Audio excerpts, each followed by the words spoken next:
We've got a quorum, so it's fine. All right, it is January 6th, 2026. This is our 7 o'clock board meeting. We're going to begin by indicating who is here. We're going to start with Clark because it's all the way on the other side of Connie. Clark Nelson. Karen Winder. Chris Wynn. Connie Burgess. Kim Chandler.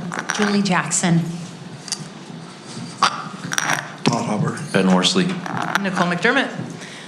All right, we're going to first of all welcome those people who are here visiting. Thank you so much. PTA, would you mind standing up and being recognized?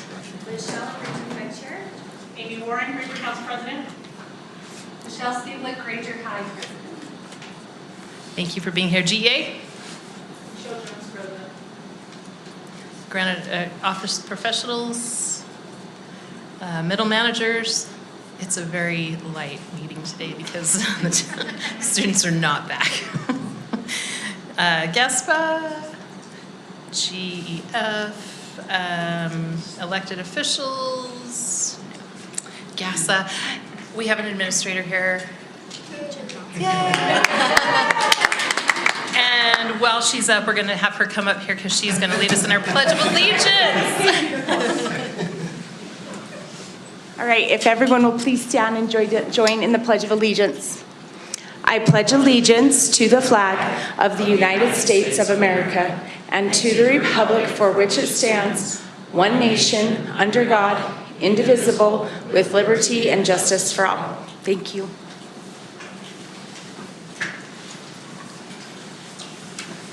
All right, and our reverence is actually Hunter High School. And Jen, are you going to introduce it or? But so's my coach. Perfect. Come on up. We'd love to hear. So I'm Jen Johnson. I'm the principal at Hunter High School. And in a moment, some of my amazing students are going to share the reverence for tonight. And I will have the opportunity here and introduce my amazing debate coach, Kristen Owens, that will explain to you better than I will what these kids will be doing for the reverence tonight. Last year, as my first year at Hunter, I had the opportunity to go and watch a debate tournament. And if you have never experienced that, which I hadn't until last year, I was blown away. And I got to spend a few Saturdays watching our kids compete and perform. And I remember leaving and texting Kristen, and I was like, oh my gosh, this is incredible. And I have become kind of a nerdy super fan of my debate kids because what they do is incredible. And so the fact that they get to share a little bit with you tonight, their talents and their skills, I'm so proud of you all. But I am going to turn the time over to Kristen Owens, who is one of our teachers at Hunter High. She's a social studies teacher, but she's also my debate coach. And she's going to explain a little bit better what they're going to do. While she's explaining, we'll invite the board members to go down and have a seat. Great, thank you so much. Well, I'm the debate coach at Hunter High School, as well as the social studies teacher, as Jen said.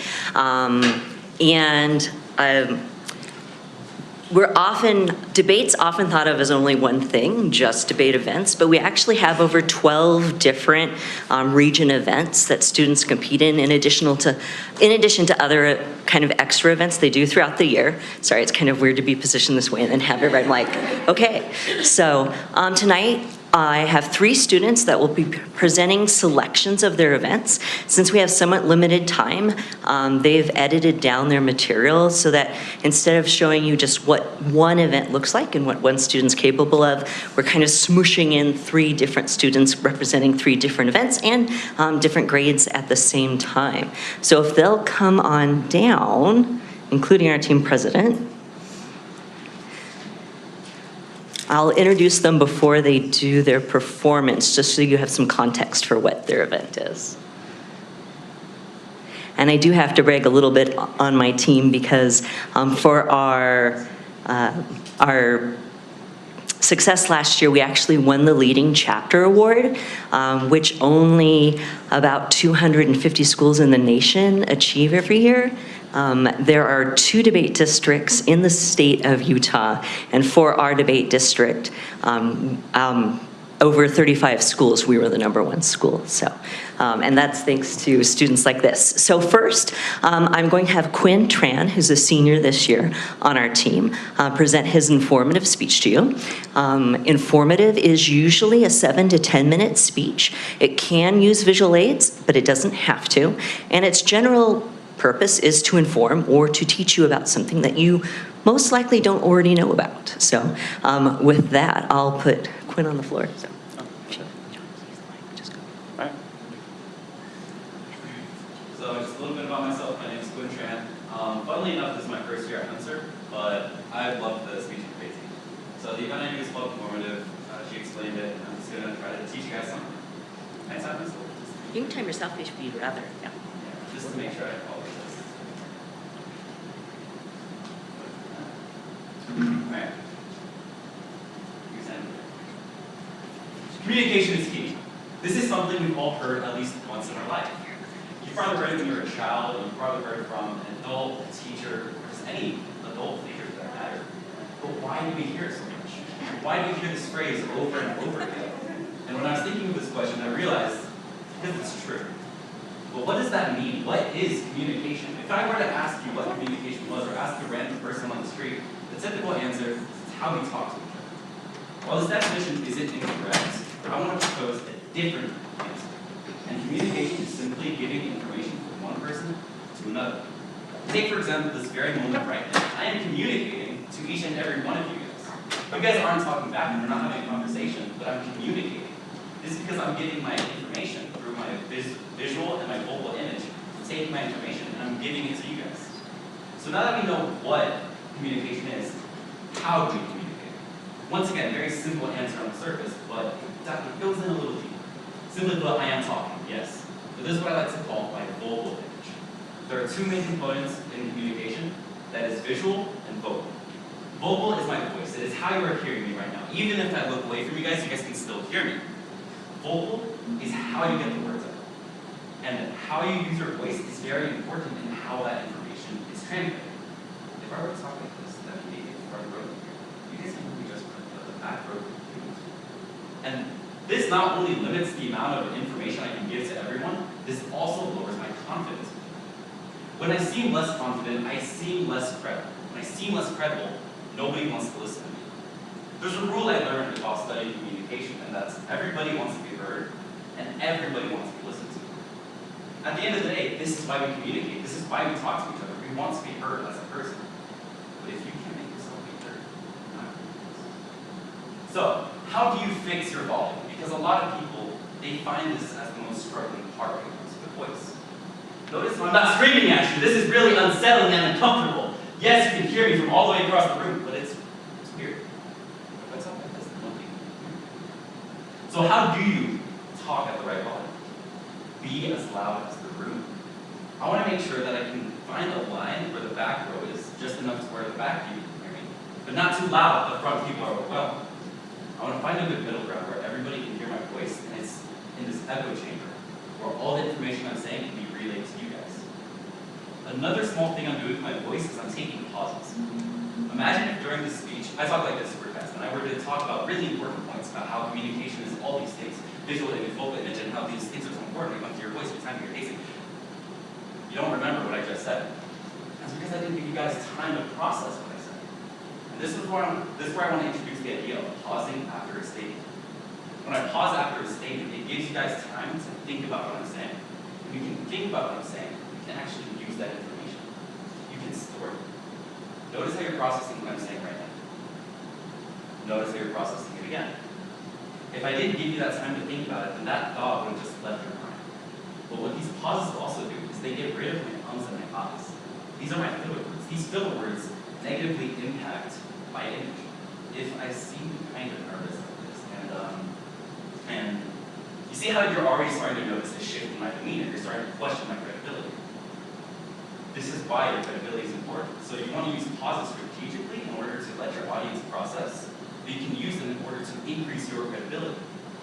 So when it comes to vocal image, the main components I want you guys to remember by the end of this speech, because you're not going to remember everything, but you guys can remember parts. Pausing and volume. Be as loud as the room. and make sure you pause to allow processing.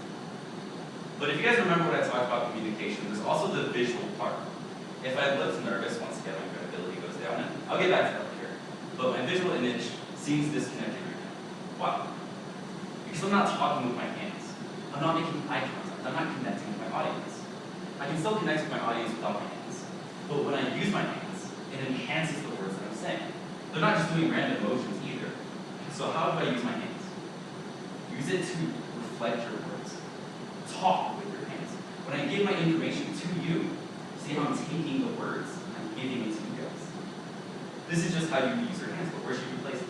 Down here, I already look more nervous. Up here, way too distracted. So what I created was the sphere of confidence, or the sphere of power. Keep it from your shoulders down to your waist. You can hear, and your hands seem like they know what they're doing. It's actually enhancing your words now, instead of looking already in here.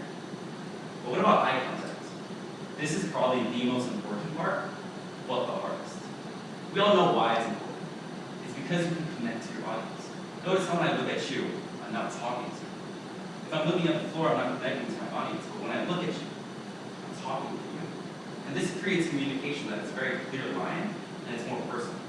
Because now it's not just words that you're hearing, but it's words that I'm saying to you. So this is how you make eye contact. But there's something I've been talking about this whole time. That's your credibility. How can you seem more credible the most? That is, honestly, sounds a lot easier, but you just have to be more confident. If you keep letting your mistakes bring you down, you're not going to grow. Mistakes happen. And I want you guys to remember the time you guys had an embarrassing moment. Like really easy. You guys could have like tripped up the stairs, thrown up in class. It's really easy for you guys to remember an embarrassing moment about yourself. But if you try to think of an embarrassing moment that a peer has had, that a friend of yours had, it's a lot harder. And that's because nobody else remembers your mistakes. So when you remember your own mistakes, you have the power. You can either let that break you down or build you up. Have confidence each time. You might make a mistake during a speech. Not even during a speech, but during anything. But don't let that take down your confidence. Give yourself that power. Because you know you're the only one that remembers it. So this whole speech is basically how you can communicate better. When it comes to your vocal image, I want you guys to try to just be as loud as the room and implement pauses. You guys will exponentially see your growth.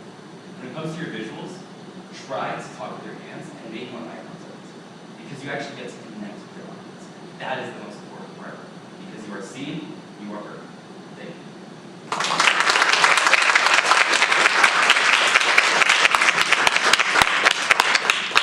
Okay, our next student that's going to come up is one of our congressional debaters, and she's going to give an affirmative response to the following bill, which I'm going to read so you have context for it. So Congress is just like a mock Congress. There are affirmative and negative speeches on bills that are written by students from schools throughout the state, like the bill that I'm about to read. So this is a bill to grant citizenship to Dreamers. Be it enacted by this Congress that, Section 1, the United States shall grant citizenship to all who are given DACA status. Section 2, all individuals who are living under DACA, Deferred Action for Childhood Arrivals program, will be granted U.S. citizenship. This provides access for children with parents who don't have U.S. naturalization to become a U.S. citizen. Section 3, this will be overseen and funded by the Department of Health and Human Services and the Department of Homeland Security. Section 4, this will be implemented at the beginning of 2027. Section 5, all laws in conflict with this legislation are hereby declared null and void. And so Moana Fitzmanu is going to give an affirmative speech, and afterwards, typically, a student is expected to answer a few questions from their other legislators in the room. And if you guys would like to fulfill that role at the end of her speech, I think she would appreciate that.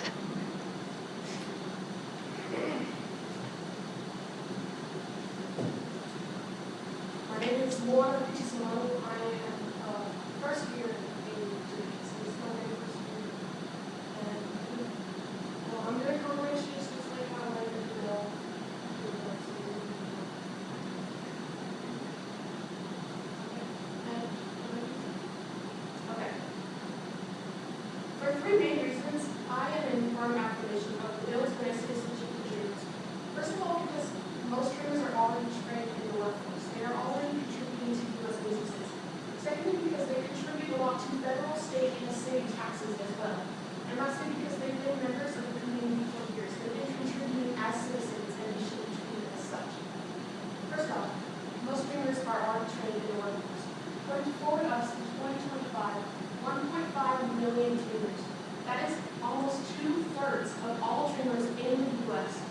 They are all trained in the workforce, and they are all working jobs. They are all contributing to these businesses.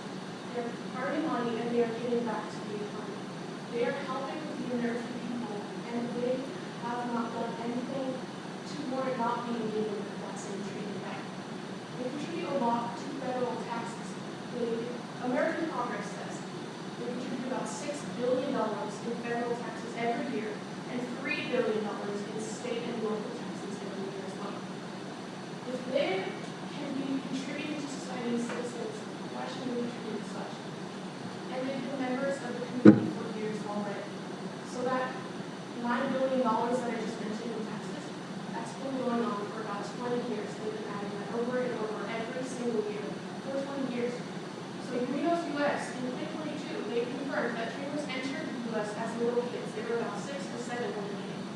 And they are all about 30 years old. They have been here for almost for over 20 years. Decades they have been living as people in our community. They have been part of their local affairs and have been contributing culturally, socially, and economically. And they should be granted citizenship to solidify their place in society and to protect them. As I mentioned earlier, they are trained in the workforce, but National Library of Medicine, they confirmed that undocumented people are a lot easier to take advantage of in the workforce. Employers can skirt minimum wage that can just not move like overtime pay. This is incredibly harmful to these people.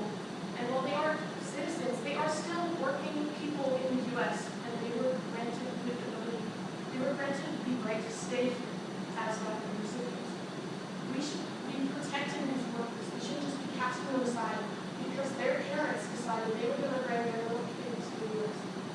They did not have a choice in this, and I can't imagine that a 6-year-old had ill intentions coming to the U.S. with their parents. These are little kids that were forced into the country by their parents, and they have learned to take that in, and they have grown up, and they have begun to contribute to society, to contribute to taxes, and to contribute to their communities. And so this is why I think that we should support this bill to grant citizenship to Dreamers. And maybe in supporting this bill, I can walk into this room one day and see a lot more Dreamers, and I can see a lot more people who look like me in different spaces. Thank you.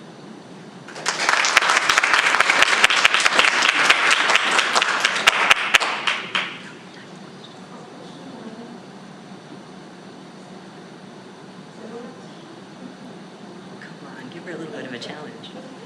What do you think is the biggest benefit to giving citizenship to Dreamers For us, or for them? For the United States? Well, first of all, they contribute to federal taxes, local taxes, state taxes. They add to the economy. As I said, they are working for U.S. businesses. They are earning money and they are giving back to the economy. I think that's one of the biggest things that can help us as a nation.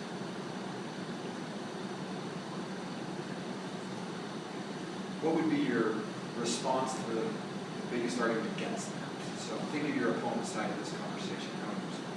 Many people say that this bill would encourage more people to immigrate illegally to the U.S., but that's just not true. It may encourage people, but it won't change anything. Their status, DACA recipients were cut off in 2012. Nobody knew we can receive this status.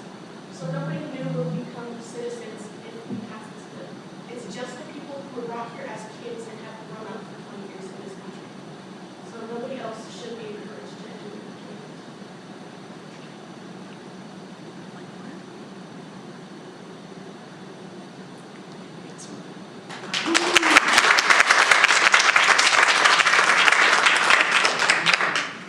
And then lastly, Kiana is going to come up and do her dramatic interpretation. She'll state this in her introduction as well, but it does contain some sensitive material, violence, drug cartels. We'll leave it at that.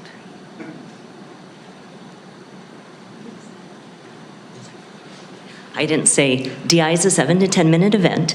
It is memorized from a script that is cut by the student from a pre-existing piece, and then because it's dramatic interp, it is very dramatic in nature. Hi everyone, my name is Kiana Lujan. Like she said, she did just give a brief introduction of my event. It's dramatic interpretation.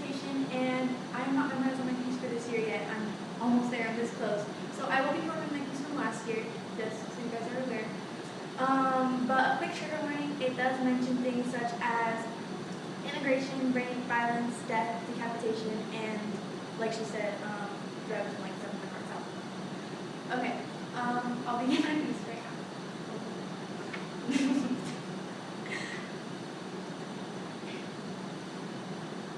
You are my lawyer, no? You will help me to stay in America? Yes, it has been a very long journey, but I had no other choice. You want to know my story?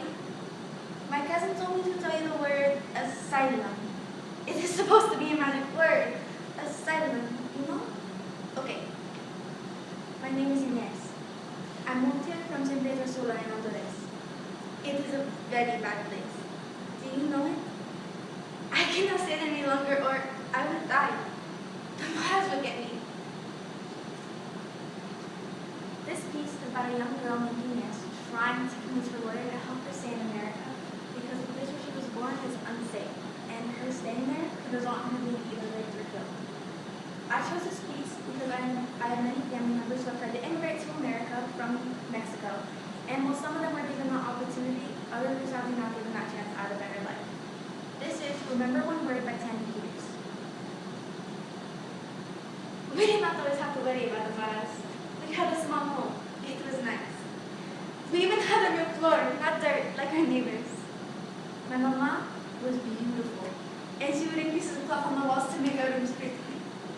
My papa was strong, and he worked for the factory. He had a booming voice that sounded like thunder in a rainstorm.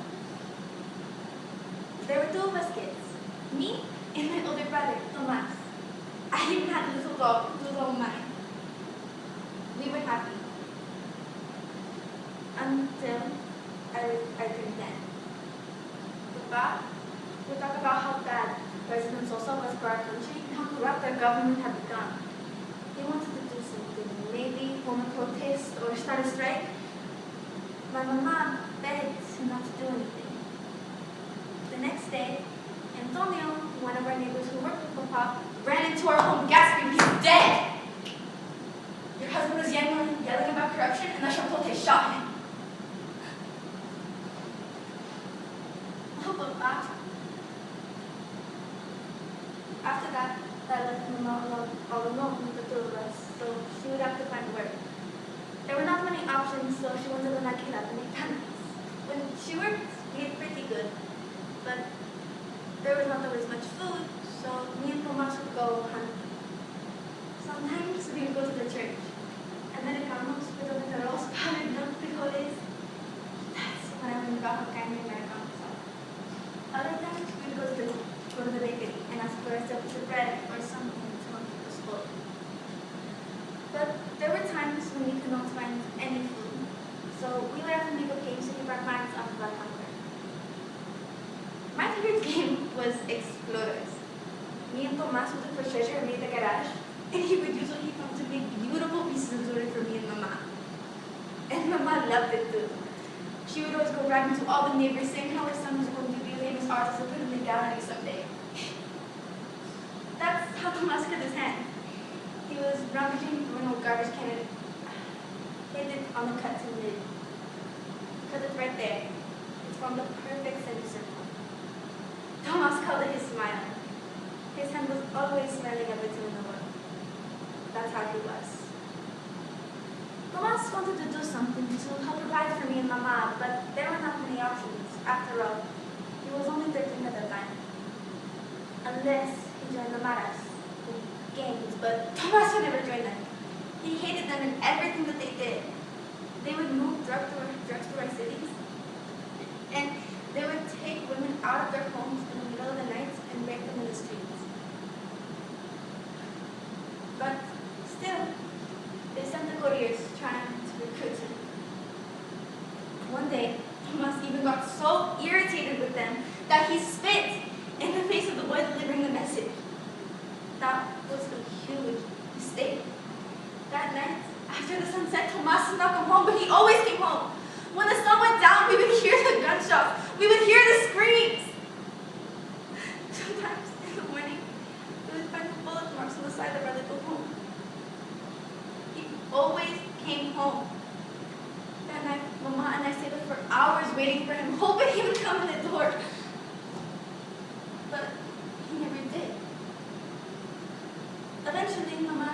the bed and said I should try to get some sleep, but me and Tomas would always share the bed. How could I sleep without a protective arm around me?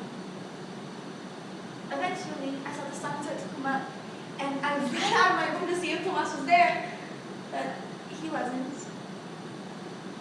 That's when I noticed that there was something outside of our front door. So I opened it and saw a big basket with a lid on it, like laundry, but it wasn't ours. I was curious what was inside, so I carefully leaned down and began taking the lid off the basket.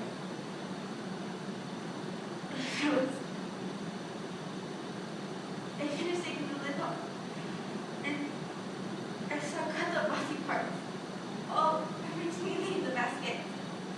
Arms, legs, hands, feet. And that's when I saw one of the hands had Tomas's smiley scar from the man with the tin can. I sat there for a moment, and then my mom called me, Inés, what do you see? But how do I describe this to her? How do I tell her that her little boy is in front of me dead in this basket?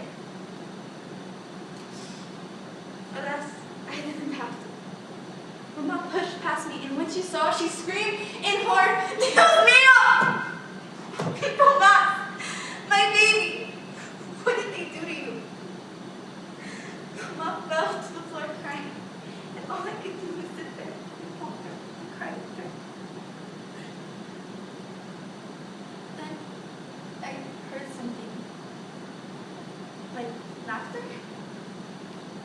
So I got up and looked in the field by our house and saw a group of boys around Tomas's age playing football, but it was too early. The sun had not even fully come up yet. What was I doing here? I wanted to scream, go home! Can't you see my brother is dead? There is no room for joy. Please, just go. But there was a lump in my throat. Words, they were not formed. And that's when I noticed what they were playing with was not a ball. It was misshapen. The colors were off. It was the cabeza, the head of Tomás. They were kicking around my brother's head. At that moment, I passed out. When I woke up, Mama was destined to have me leave San Pedro Sula as soon as I could. Why? Porque the moms would come after me next. If I were lucky, I would be one of their couriers. But more likely, I would be one of their girls. So they raped whenever they wanted. Or I would be sold to someone who would use me for the same thing. The only other option is I would probably be killed. The sister of Tomás, who spit in one of their faces. What kind of life would that be? No life. Mama has a cousin in Houston. She wrote to him so he knows I am coming. He told me to tell you the word asylum. He said if I told it to you that you would help me, please. I cannot go back to San Pedro Sula. If you send me back, I will be raped or killed. Won't you help me? Thank you.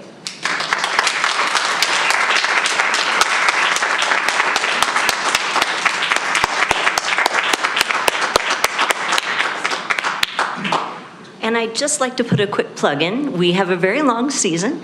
We need judges for every tournament that we compete at. Usually, because we have many more students than this, about 7 to 10 judges per weekend, and we compete about 13 to 14 times a year. We still have about 4 or 5 tournaments left, so if you have any interest in judging speech and debate, we're happy to train you, and we would love your help. So please reach out to myself, Kristen Owens, or Jen, our principal, and I would be happy to share our competition schedule with you, and we could really, really use your help. Thank you.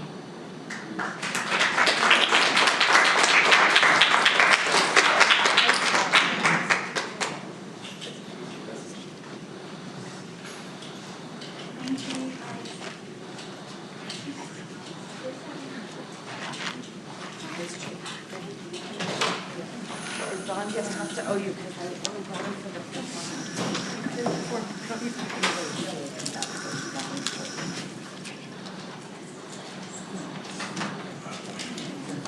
Thanks, you guys. We appreciate you being here.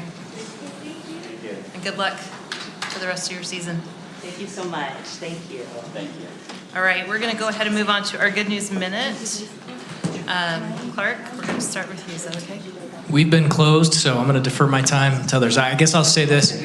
Over the break, I had a chance to attend a bunch of athletic events. And so thanks goes out to our administrators and coaches who are still spending time with our students over the long break, and as well as a huge thanks to our counselors at the secondary level who are dealing with second semester starting tomorrow morning, very dark and early. I've had the opportunity to go to some choir concerts, which have been fantastic. Always, Christmas, it brings on a lot of holiday things, celebrations and stuff. I was able to go to Granger's choir concert, which was fantastic. Likewise, Clark, I've been attending some swim meets and love seeing the different competitions that go there. Everyone from the proficient divers to those who are barely learning how to get off the block. So that's been fun. But the highlight is actually Valley Junior always does a thing called Winterfest, and it is basically a holiday school store where kids save up behavior points, good behavior points, and then they use those as their currency to purchase gifts, most often for their younger siblings and parents. And it takes an army of volunteers to make that store run. Everything from early on recruiting donations, monetary donations, as well as just gifts being donated, to meeting up to pricing each item, and then the actual event of running the store. And so I think we had at least 20 volunteers there, and kids are excited. It's a very good program, so it was very fun to participate in. I look forward to that every year. So it's good. Karen. Chris? I also got to go to a few choir and Christmas performances, and they're always so much fun. I want to mention one in particular. I went to Pleasant Greens. My granddaughter goes there, so I was going for double duty board and also to watch her. But what I was really loved about that performance is they had each grade, do their song and come off, but they also had their essential elements class, their EE special ed class come, and they did a song, and it was the cutest thing I've ever seen. And it kind of just made my whole Christmas, because every time during Christmas it got a little crazy, I thought back to that song, and it was so cute. Also, Magna STEAM PTA, I just want to thank them. They had me come in and I got to read to the 4th grade, the Polar Express. But that school and that community, that PTA provided a box of cereal per student and pajamas for the students. So they rotated stations, and they did like the hot chocolate in the cafeteria area, and then they got to do a craft, and then they came in and got a hair Polar Express. And they rotated through the whole school. It took most of the day, and it was a really fun experience. And even those 4th graders are still, they're kids, right? And so they still have that magic with the Christmas spirit with them, and it was so much fun. And then my last thing is most of our schools do some kind of charity event at the end of the Christmas break, and See the Causes Cypresses, and they always those SBOs work their tails off for our community, and I appreciate their hard work to support our food pantry. I don't know if they actually met their goal, but it was really close if they didn't, and I want to thank our community for their support. They show up for our kids, and I just really appreciate their efforts. Thanks, Chris. Connie?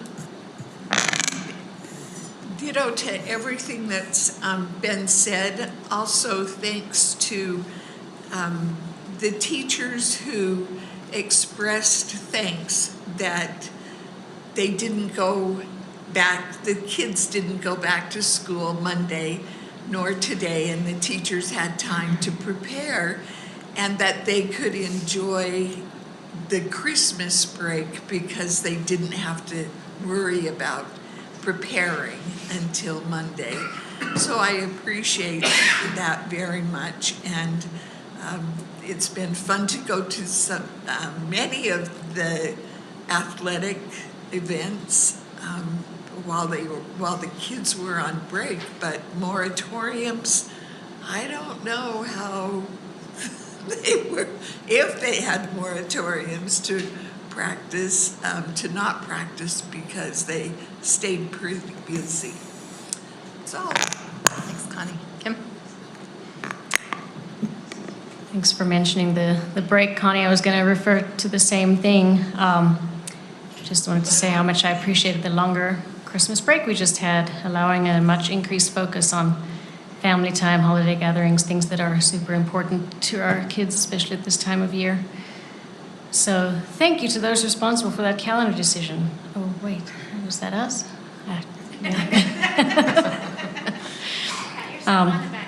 Yep, no, all of you. So I think that worked out really well, and I know, like Connie said, some teachers have shared their appreciation for this as well. So just wanted to point that out. And then looking forward to one of the big things that draws our attention, very first of the year, is always the legislature, legislative session coming up, and looking forward to hearing Ben's and Todd's preview for us this evening. So thanks. I got to go to a lot of Christmas concerts and things like that. And at Upland Terrace, I was sitting there and the fourth graders came out, and there's a little girl who had like headphones on, and she wasn't singing really, but she was doing the actions. And the lady sitting next to me, it became very clear was her mother, and started sobbing and is videoing everything, but she's like sobbing. And I eventually am like, Kate, I'm sorry, I'm on the school board. Can you tell me this story? I need to hear whatever this is. And she says, this is the first time my child's ever been able to participate in any event with the traditional kids. And the fact that I found that after all the work my teachers have put in, that they finally found the thing that helps my kid participate is so big. And this is probably the highlight of all of our Christmas. And I just thought, and I'm crying while she's telling me and everything. I also got to go to, so great job, Upland Terrace. That's what I wanted to say there. I also got to go to Skyline's dance concert, and oh my gosh, again, it's not just dancing, it is art. It's full on expression over there. These guys are making statements with their dance such that I'm over here sobbing and thinking about important things in my life based on what these students are trying to communicate to me. And it was just absolutely incredible. I would have paid $50 to go to that concert. It was so good. And I just wanted to also make sure to take a minute to recognize that we unveiled at Olympus High the Matt Barnes, what do I call that? Basketball court. We named the court after Coach Barnes, and Coach Barnes is, at this point, the third winningest coach in Utah history, and he hasn't even reached near close for retirement. He will definitely reach the level of the most winningest coach, if you ask me. That's awesome. And he stood up and went through talked about all the coaches, talked about all of his students from 1995, which is when I went there. Some of my own friends were there, and he's talking about memories with them. But the most important thing is that Coach Barnes has this bowling class, first period. And he invites as many seniors to be in that class as can possibly be. And my kids have been in that class. And he knows everything about every kid in that class. And I don't know, but it might be a class size of 100. Like, it is enormous. And he handles this all by himself. And his goal is to create unity within this group of students. And he does it. And also, all of my kids are incredible bowlers because of Coach Barnes. Thank you. My update includes, I got to go out to Bacchus Elementary. The Jazz Bear was there and got to play some games with the kids, and they were super excited. Thanks to Mark Miller Subaru they brought some joy and excitement to that school and those kids, and they had a really great time. And if you want to see the pictures, the admin totally, they could have rivaled Dr. Howe in his elf costume. So much fun, and just the kids just were so excited about the Jazz Bear being there and the gifts that they got. I did have a meeting, just so you guys are all aware, about the Taylorsville remodel, and had some parents come and meet with us. And the community is so excited. We're so excited about this remodel that happened. This is different than, this is the addition that's going on to Taylorsville. And we talked about some things, the parents expressed some desires for what's happening there, and I think it was a really productive conversation.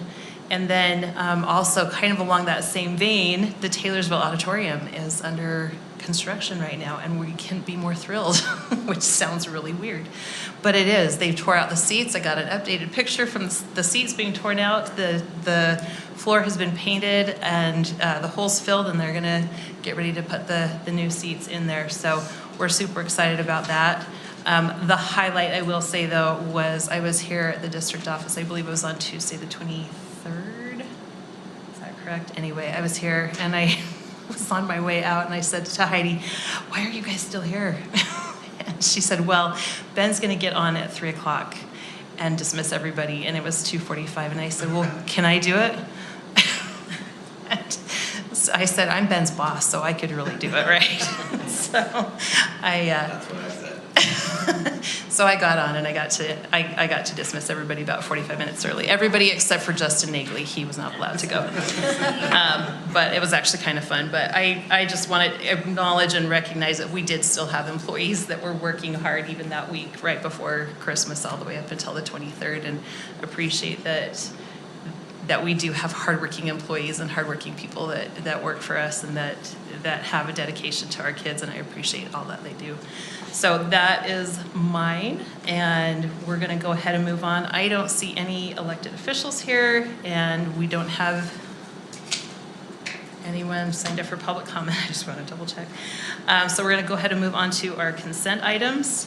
These are things that we've had for the last few days, last little while, and been able to ask questions about. If there are no further questions, I will go ahead and entertain a motion. I do have one amendment though, and Chris, I've asked her to do it, but Jared Gardner has requested, just because we need to get a different bid for the Cottonwood High School Performing Arts Department, their trip to Southern California, we need to get a bid for the bus, so we are actually gonna pull that from the consent agenda. So Chris has a motion for that, but is there any other questions before we have a motion?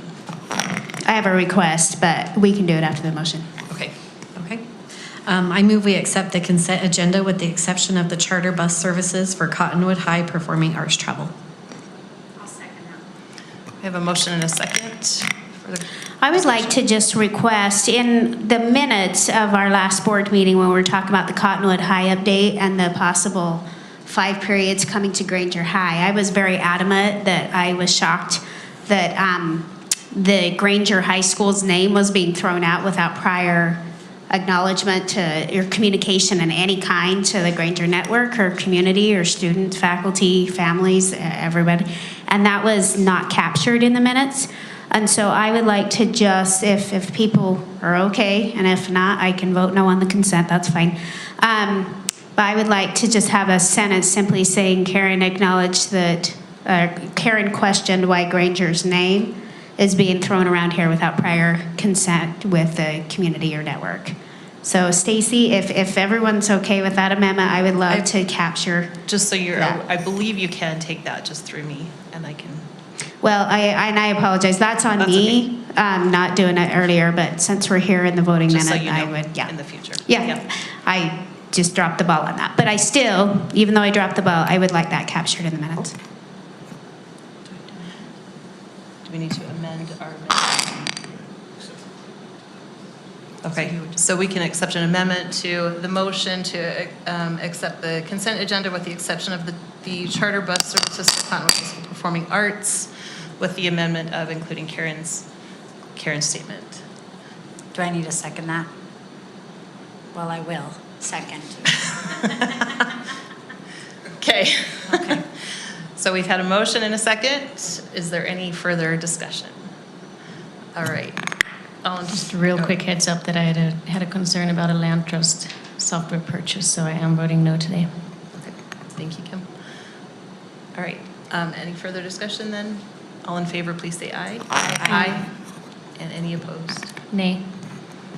Okay. Motion carries. We will go ahead and move on. We have our information item, which is a big one.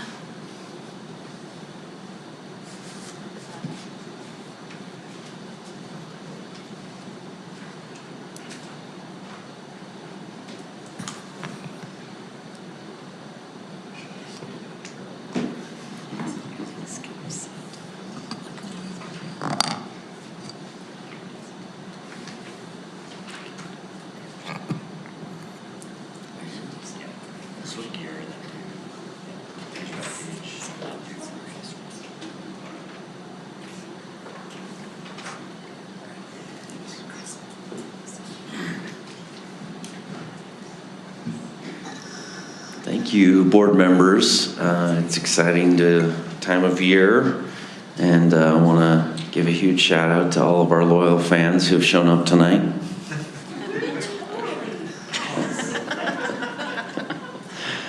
We're going to talk fast, so please just stop us if there's questions, and a lot of this will get fleshed out in the JLC meeting later this week.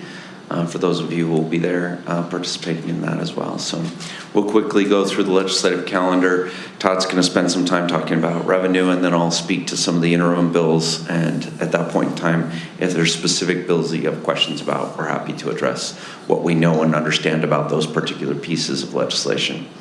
And then we'll wrap up with the tracking sheet. So we like to kind of point out what the next few months look like. You can see right out of the gate, the first day of the session, they do pass a base budget bill. This is to ensure that we have funding in place going into the next school year, regardless of whatever decisions are made. So this is a base budget bill. If they can't come to an agreement on a final budget bill, this will be the bill that will fund us for the next year. So usually we do see, as you go through the last day, final appropriations executive committee action is on the 27th of February. That's when we see some of the final pieces of our actual budget coming together, and Todd will be speaking to that as well. So you'll see Thursday, January 22nd, final bill prioritization and bill requests and appropriations. So boxcars are abandoned after the 30th of the month, so you have to have your bill filled and published at that point in time. And then obviously the final day of the legislative session, 45 days, will be the 6th of March. Todd, do you want to speak to this? So the basis for the base budget bill is the forecast of student enrollments. And so what you see here on the green bars is the number of students in the education system. So this is charter schools and district schools. The yellow line represents the growth or the rate of change. And we'll see that since 2022, we've been in a decline as a state as a whole. And in particular, this last year, the drop is about 2.1% across the whole state in enrollments. So we're deep into the 10-year period that was forecasted of student decline for the state of Utah. So we're about halfway through that. Hope it's halfway and doesn't go any longer. If we go to the next slide, this I just wanted to call out, this is the state's projections for all of the LEAs of the state. I've circled Granite's number, so they're forecasting our decline to be in the 4.6% range, or 2,500 students. So we'll wait for Steve Hogan to do his magic and get us fine-tuned into what we'll experience, but this is what the state is forecasting at this point. Again, that's about double what the overall state experience is of a decline of 2.1%. So that's the student side of the story for the base budget bill. The revenue side has to do with forecasts of property tax and sales tax. This is called the green sheet. This is presented to executive appropriations that they voted on just this last December. As you look at this, you'll see it's broken out into 3 sections. You have the general fund in the top section, the income tax fund in the middle section. That's the one we're most interested in. That's where public education is funded out of. And then they combine the two together. At this point, there is growth in revenue. So it's not that we're declining in revenue. There is growth in revenue. It's just not as much as it's been for the last 3 years. So this is, they're starting to see this as the new level of funding for the state of Utah. When we get to the bottom line there, if you look at that line 25, there's $362 million available for appropriations this legislative session. This is after they take out line 23. So line 23 is tax cuts that are tied to the federal tax code that was changed in the One Beautiful Bill Act. So the legislature has an opportunity to tie the state's tax code to the federal code or leave it disconnected. Right now it's connected, so these cuts that are in the One Big Beautiful Bill will also carry through into the state of Utah's tax collections or lack of tax collections. They can decide to separate from the federal tax code, but that would take an act during this legislative session to do so. This is a signal that they're probably not going to do that because they're taking it out of the revenues at the outset. With that $362 million. Can I clarify during your thing or no? Do you want me to wait? Whatever you want to. So you're telling me somewhere there in line 17 through 25, one of those line items is accommodating for tax cuts from the Big Beautiful Bill. Correct, line 23. Which, line 23, HR 1 tax cuts. Correct. Okay. Yep. And it's to the tune of 313 in one-time million dollars. one time. Okay, And thank you. 201 ongoing. The executive appropriations then starts to earmark and divvy up those dollars. So that $362 million gets designated for the base budget bills. Fortunately for public education, if you look at line 8, that's the 4.2% increase for statutory adjustments. So they're funding that in and of itself is good news, that there was enough money to do that without having to curtail that in some fashion. They do anticipate drop in enrollments, so there's a $12 million decrease as well as a $77 million adjustment for holding back what we used to call the hold harmless provision in public education, which is you fund the future year based on the prior year's ADM. Well, if you're in a declining situation, that means you're appropriating more money than there are students in the system. So what they're doing is they're allowing that money to be funded, but only on a one-time basis. They're carving out the ongoing money and letting that decline as the student enrollments decline. So that's a funding mechanism that's in place for us this year. And line 11 shows that they do have the money set aside for the economic stabilization account. So they're keeping all their commitments from Amendment G to the Constitution. All of those respective pieces are there. But when they do that and adjust for compensation for state employees, they exhaust the $362 million. So they essentially have no money for any other pieces of legislation or other funding requests, which makes for a very interesting year. And we'll get into that in the next slide. The second half of this sheet started to show some challenges that we will face in public education. If you look at line line 29 and line 30, you'll see a $35 million adjustment. They are clawing back the $35 million that they made available to us to help us step off of school fees. So they told us there were certain school fees we can no longer assess, and they gave us some money. Not enough, but they gave us some. Well, even the sum they are pulling back. That will not be available to us. And they are putting that money into the Catalyst centers.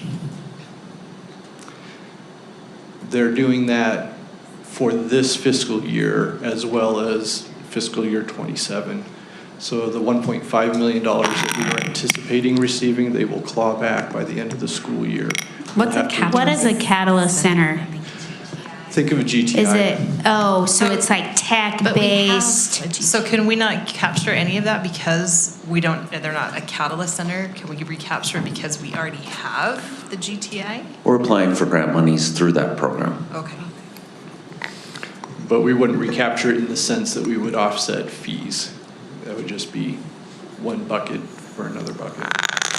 So are charter schools, charter high schools affected by that also, or is it just public? All schools that were assessing fees are affected by this. Now, you may not get the money on the center side because you do have to apply for that and go through the state's process. So that was a little bit of a surprise coming out of executive appropriations. Was like, oh, wait a minute, we thought we had that. That's like history. Well, they're clawing that back and using it for a new purpose. That experience will replicate itself. So this yellow sheet is the allocation of money to each of the appropriations committees. You'll notice in column E that there's a 5% target. This is each committee is now tasked to find a 5% reduction within their allocations so that executive appropriations and the legislative process can use those to fund other ideas or projects that come up during the session. So this is really a reallocation exercise, not so much a cut that money goes away. It's money's being reallocated from one purpose to a new purpose. So that will be the lion's share of our public education appropriations conversations is where can we take money to put money somewhere else. The next couple pages are just confirming that the promises of Amendment G are in force. So we have the enrollment growth, inflationary adjustment, and economic stabilization deposit are all in the base budget bill.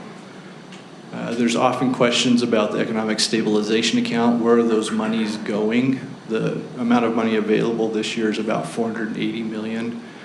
And these items are all in statute. So even though it's one-time money, these programs get first dibs of those dollars every year. When you take into account all of these programs as well as the $77 million adjustment for declining in enrollment, they've committed over half of that money. So no ongoing money, and really this is the only source of one-time money. That source is cut in half before the committees or even the legislature starts. So it's going to be a really, really tight year. In the base budget bill, they go beyond just dollars. They also take on policy questions. And in the base budget bill, we'll see adjustments for CTE centers, English learners, and the economic stabilization account. All these will have language changes in the base budget bill. With the English learners, is that still the bill that was passed last year, though, that only if we have a certain amount of growth with English learners? This is different. Yes, it's that program. Sorry. Yeah, this will allow them to allocate this year's money even though no school qualified under the growth requirements. So what are they going to do with that money if no school qualified? They're going to adjust the qualifications so that they can. So we won't see that money until next year? I don't even know that we're in the... None of our schools would have qualified. Even what they will adjust will not make us eligible. Okay. The requirement piece, if I recall correctly, was you had to have year over year 50% growth. We already have 20,000 multilanguage learners, so we'd have to get a school would essentially have to increase by 50% in multilanguage learners, and we're declining in enrollment. Okay, sorry, just thanks. Clarification. No, you're good. You guys are always such downers in the legislature. It's only me. It's only me. Superintendent gets... No, I don't have any good news either. It's only us. It's only us. The next 3 slides are just a preview of what we can expect during PEA, Public Education Appropriations. They did spend the interim period reviewing budgets in a deep dive exercise. These are the programs that they're pulling forward so we can expect changes in the CTE program area, child nutrition, and as well as, if we go on to the next page, into concurrent enrollment, and into software licenses for early literacy on the next page. So that we're kind of getting teed up. This is what we will see as we get into the legislative session for the Appropriations Committee. You're saying that there will be discussions around these specific items because people would prefer to reprioritize that money. Correct. The CTE program in its various categories is considered too complicated and directs monies into programs that may not be supported anymore. So they don't want to take money away from CTE. They just want to adjust the funding formulas and incentivize different behavior. So that's what they're looking at in the CTE program. On the concurrent enrollment, they want to revisit the idea of the 60-40 split between higher ed and public ed in paying for the teachers and the other costs of the program. They want to revisit that relationship and see if there's a better way to do that. And then I see lots of items about technology. Correct. In here. I mean, that's part of the technology discussion that is being had. Okay. The larger, yeah. Now, if that wasn't enough, and I'm doing the downer thing, I might as well just hit rock bottom here. This is taking an analysis of the federal landscape. So what we're looking at here are the major programs in the federal discretionary budget, so Title I through IDEA. And we see the progression of the dollars. So we have the president's proposal in the first column there, which had significant reductions and a redesign of how monies would be distributed to the states. That one's basically DOA now. That will not be advanced through either of the houses. So the House has its proposal, which mirrors much of the president's budget, but not completely. And then you have the Senate, who's also running their version of the budget simultaneously. So somewhere between the two right columns is where we could expect things to happen as they compromise between those two proposals, assuming that they can actually get to a point that they will adopt a budget. What most analysts are looking at is that we'll probably have another year of continuing resolutions, which in one sense is okay for us because it means that the budget from 2024 stays in place, which avoids most of these reductions. So that's not necessarily a bad scenario, but it definitely isn't an ongoing budget situation from Congress. So those are not changes that we will see in this fiscal year. We do not anticipate them happening, but this is what we have to brace ourselves for. For next year. Okay. So with that joyous news, why don't we talk about some of the JLC priorities? Most of you have been made aware of these. I'm not going to go through these in depth. But you've been to some of the meetings and participated in those. You can see the prioritized funding requests, but with funding being so limited this current fiscal year, it remains to be seen how some of this plays out. You want to talk about any of these governor's funding priorities? These are here for your information. If you do want to follow up, I'm glad to talk offline. Just as a reminder, the governor is always privileged to propose a budget and the legislature will promptly ignore. So we won't spend any more time on that. With respect to that, the rest of the remaining slides, I'm not going to go through each and every one of these bills unless you have any specific questions. I did want to point out charter school amendments. That's the Candace Perucci bill that we expect to be presented the first week of the session. That would change the prioritization for first right of refusal for school district property or LEAs selling property from municipalities and give it to charter schools. We'd have to offer up our properties to charter schools throughout the state. So we're working on some amendments to that bill that I think will make it better, but it's still a bill we would prefer not pass, given our current declining enrollment and some of the challenges we face with charter schools and competition already. So skipping to the next one, there is, no, not this one. There is a couple of bills from on attendance that you'll see. We have a couple of representatives and Senator Fillmore who are presenting attendance bills. There is another piece. That school bus route amendments bill was going to be for an amendment for a bill that she sponsored in our behalf last year, but that bill is not going anywhere. And we do expect some enhanced requirements and changes on cybersecurity due to some data challenges we've seen, not just in Granite School District, some other places as well. Please. Maybe remains to be seen, but do you anticipate any traction on the attendance type bills that maybe the pendulum could swing back a hair, or no, not necessarily? I mean, feel free to chime in here, Todd, but when I'm looking at Welton's bill, it does some things that are okay. It's not moving that pendulum.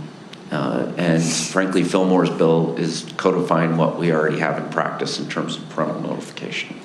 So it's not something that's anything new for us. I did reach out to some parent groups last year to see if there was any interest in working with parent groups in the legislatures to create some sort of education campaigns about the importance of attendance, and I could get no traction on that whatsoever. So I expect there will be some conversations surrounding that.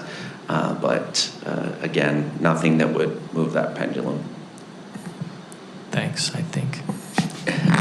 The school device revisions bill, you see there at the bottom, is expected to be a bell-to-bell ban on cell phones for K through 12. And I think that'll be announced at a press conference later this week.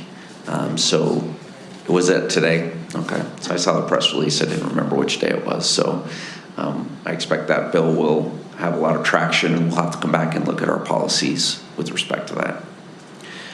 So that just makes Tyler Howe a prophet in his own land. Congratulations.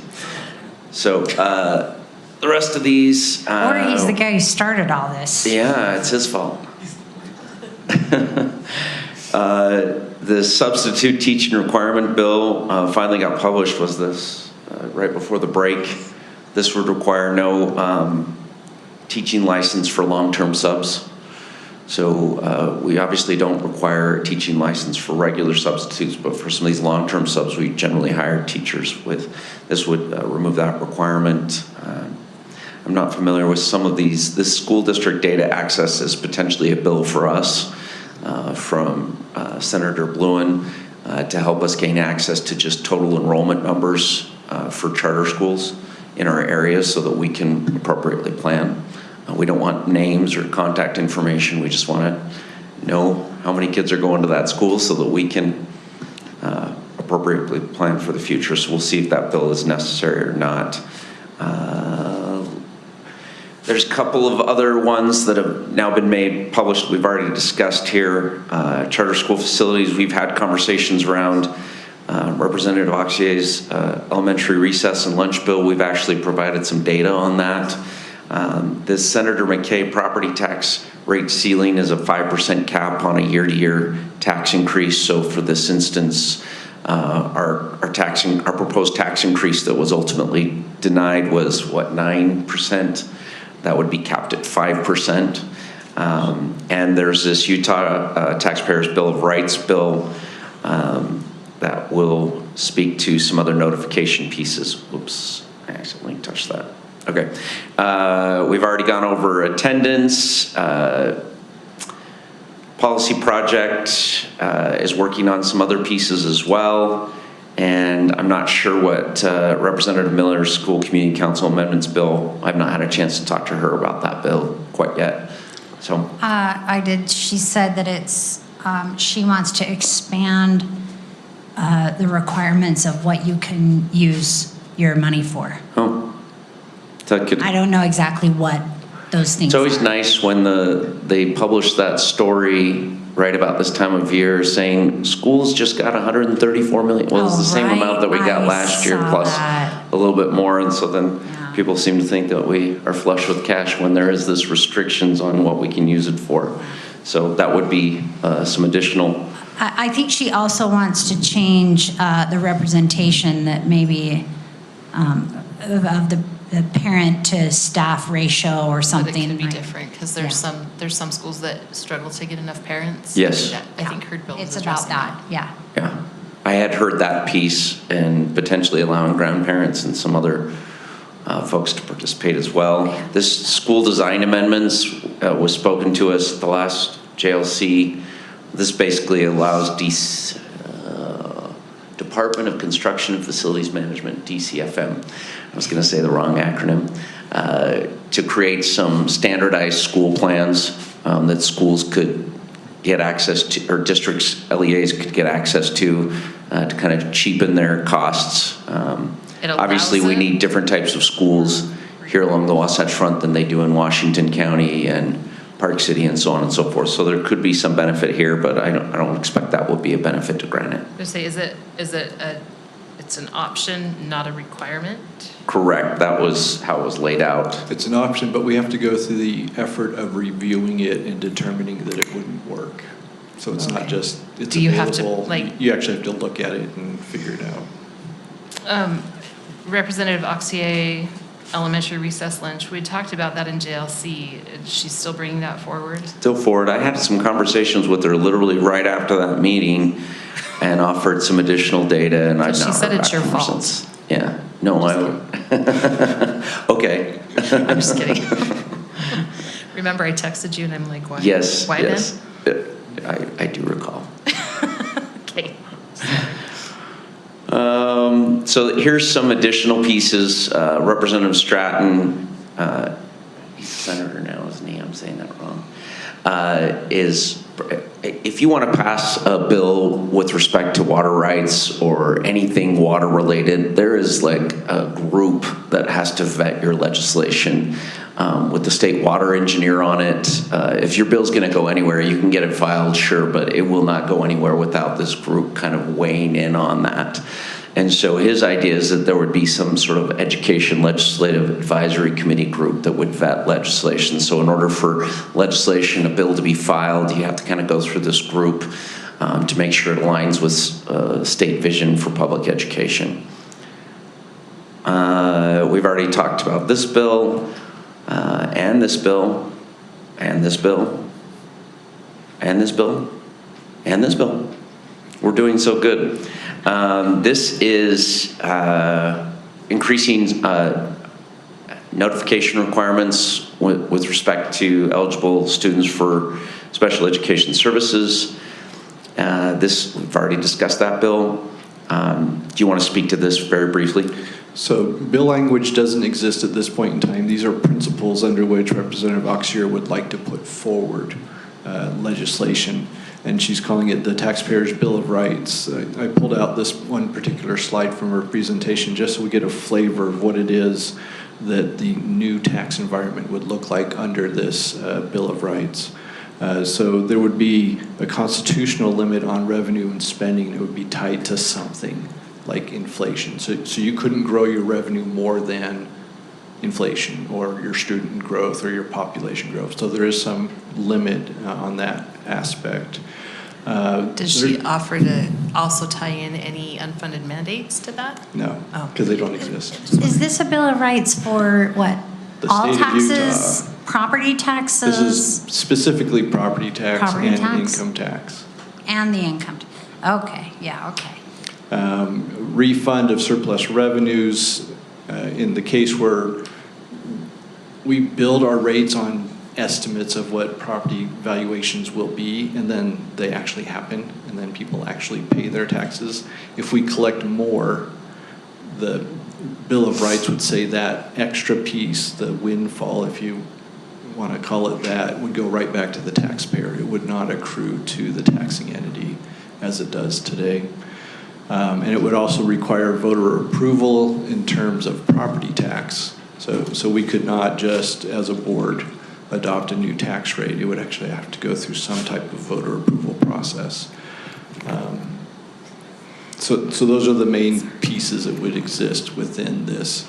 The mechanics and how all of it work hasn't been determined, so there's not bill language yet, but these are the principles that are driving that idea. So heads up.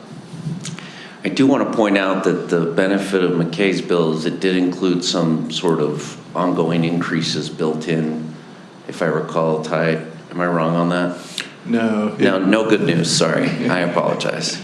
None whatsoever. His was a cap, and the pushback on the cap was, well, if my district doesn't need the 5%, maybe I only need 1 or nothing, I'm going to do 5% anyway, so that I can keep doing at least 5% every year.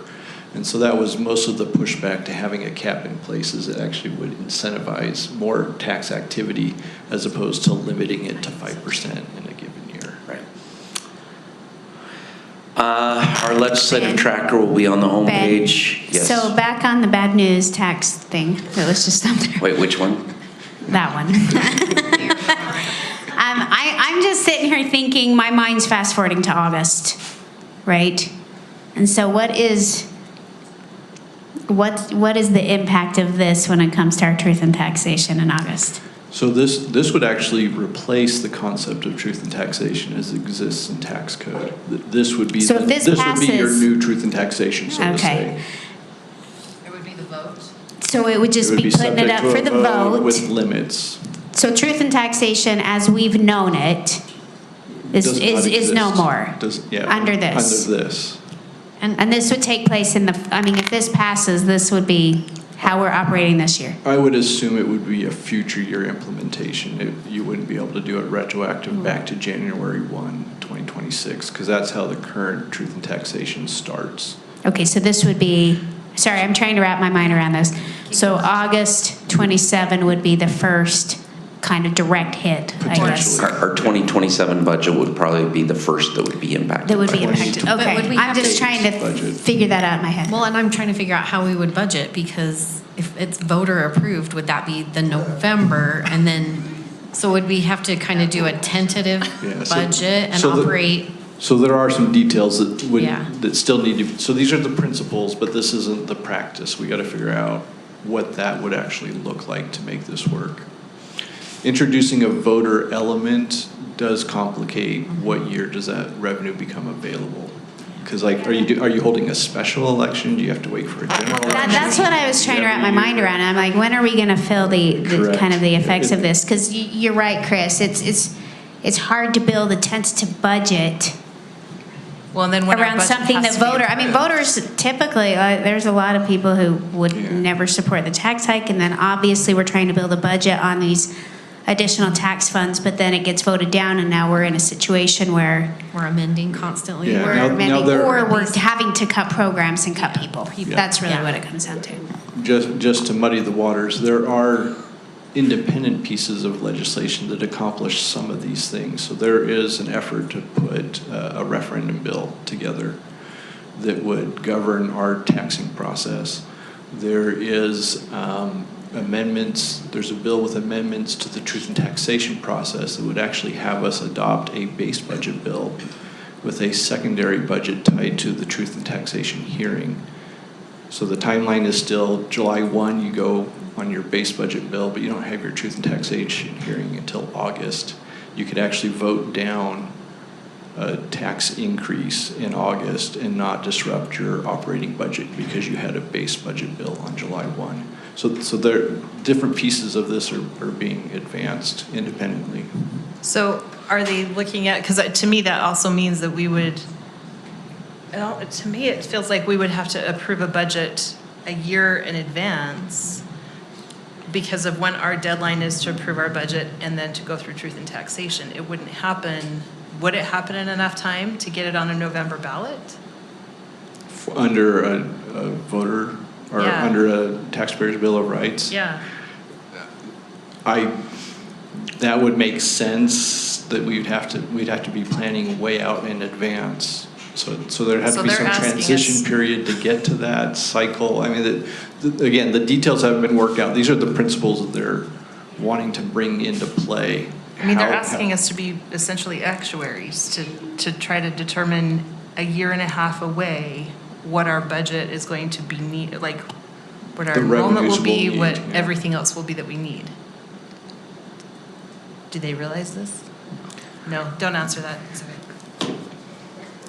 Thank you. And just because I can't help myself,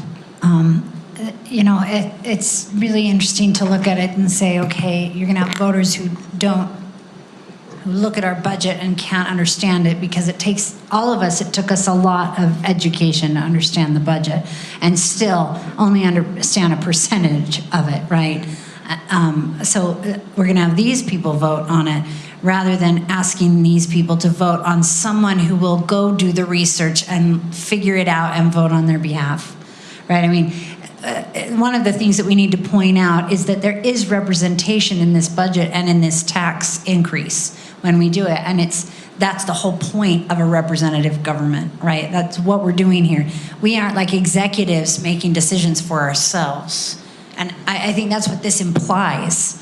So when we talk to people, let's make sure to point to that voters do get to decide on this by who they vote into office, to research it and make an educated decision on their behalf, because they got to work 3 jobs. They don't get to do that. So we are going through somewhat of a test case of this, not directly, but the Salt Lake County tax increase is undergoing referendum right now. So all these questions you're asking, they're having to live right now. They wanted to adopt a budget. They wanted to have a tax increase. It's under And referendum. we're kind of living it too. And what happens if they're not able to impose it? Yeah, since our tax increase didn't go through. But that wasn't subject to a vote. A little different. I know, but I'm just saying, I think. Yeah. We're glad somebody else is doing this first. Yes. But as you mentioned, a referendum bill is still on the table as well, and we expect that a version of that will be resurrected this year as well. We will have our legislative tracker, our interns coming online. She's going to be helping us with that. Her name is Mary Sheets.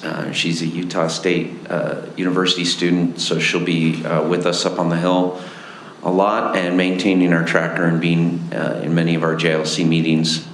So you'll be able to see those. We have a handful of bills already on that tracker. We do have a link available, and we'll share it with members of the board, but it will be available to the public in the next week or so prior to the session. Just want to say, I think Mary Sheets is an Olympus High grad. She is. Little plug. That's why she got the job. I believe you. We weren't going to take some Highland kid. Right? Right. Well, that's all the good news we have for this evening. Great, thanks. I feel like we need a name for this legislative duo, and I will be giving an award to anyone who comes up with We'll come up with a power couple name for them. Yeah. The Baptist Bears. That's the walk-up song.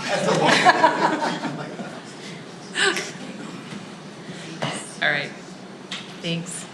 Thanks, you guys. I know, bad news, yeah. But thank you sincerely. We really appreciate it, and I think you know this, but let me just say it for anybody else who's listening. We really appreciate your efforts, and that is part of the reason why we love having you where you are, because you are very influential. We'd like to think you are at least, but you're very knowledgeable, and we appreciate your knowledge on that.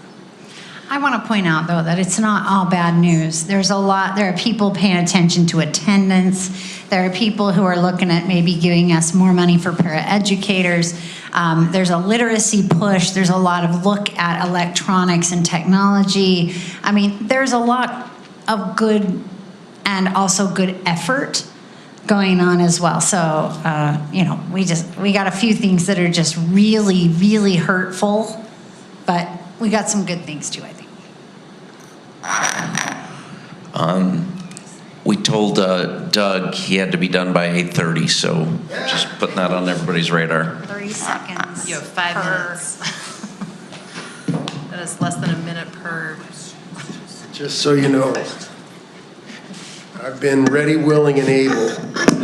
For the last hour? Exactly. I do want to make a correction. Tyler's press conference is until tomorrow morning at 11 a.m. That's when your bill is going to be announced. Not today, yeah. I thought it was my health cost. Oh, no. Board members, thank you for having me.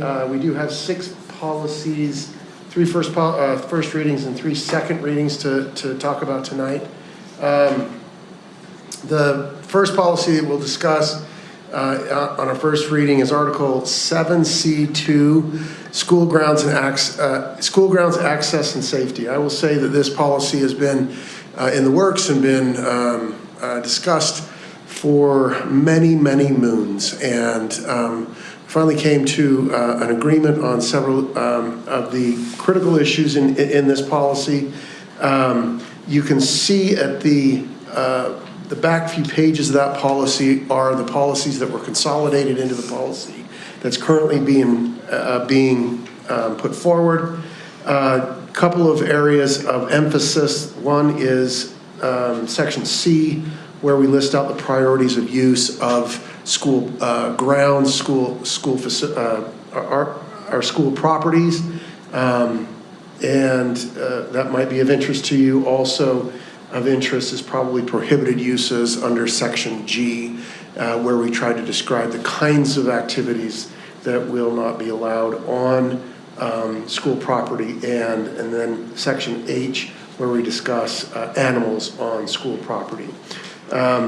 Bring this to you on a first reading. We, like I say, have had a great deal of discussion with respect to this policy, and this is the policy that our Law and Policy Group agreed upon. And if you have any further questions about it, I'd be happy to try and respond. When he says that this has been a long time in the making, we've been talking about this for a year and a half, 2 years? 2 years. At least. We've been talking about this for 2 years. So, any questions? I just want to say, I of all things for parents to complain about, having their kids step in dog poop is I don't know if I know I've heard that, and so it's just incredible to me that we have to put stuff like this into policy, and I understand why we're doing it, and I don't disagree. It's just sad where our society is, that people can't clean up after themselves or after their pets, and so now we have to come and actually put it in writing and ban pets from our school grounds because we have to put up these borders in order to protect our kids, because it's embarrassing for them to walk in with that kind of stuff on their shoes, and then the whole classroom smells like that, and it's all because people can't be considerate and clean up after themselves. So I'm supportive of this policy. I know the dog, we've kind of had a lot of debate around that, and I think we all kind of feel bad that we have to, well, I can't speak for others. I feel bad that we have to get to this point to put stuff like that in, but I realize the reason why we have to do that. May I ask 2 questions? First on the dog waste. How do we, practically speaking, begin to enforce this policy? Because I feel like there is a long history of folks going to school grounds with their pets, and while for all the reasons that Karen just said, it's difficult to have to get to this point, or disappointing is maybe a better word to use. I would like to think and hope that if we do begin to enforce this, and we've got to, then maybe things can change. But how do we practically enforce it starting now? That's question number 1, so I'll let you go. I'll take that. We won't be able to be very successful.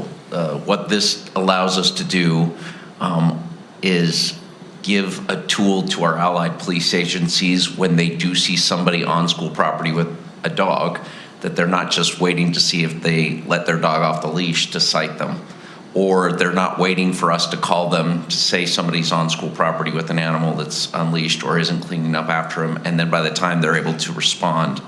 So it really just provides a little bit of a tool that once they see it, they know that it's prohibited. We'll be advertising that broadly to our allied agencies, and obviously our ground police officers would be able to cite the second they see it happening, as opposed to waiting for a call to come when we see a potential violation. I would say otherwise, signage, HB 84, fencing that's going to be going up hopefully in the next several years, and some more clarity just on what the expectation is. I mean, at this point, there hasn't been a clear statement of policy, and now there will be one. So in addition to what the superintendent just mentioned, I would add those things. Can I just follow up to that real quick? real quick, Clark. Man, that's hard to say fast. Anyway,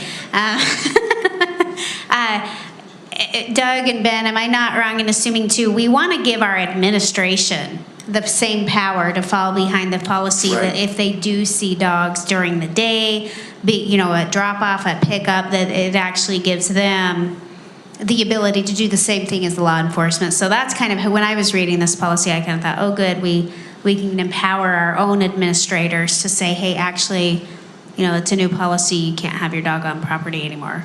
And it empowers them, so. Yep, that's an excellent point. Thank you. That's right. My other question is distinct.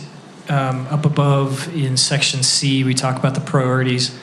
I'm also trying to make sure I understand how we practically distinguish between numbers 3 and 4, 3 being other public use and 4 being community use.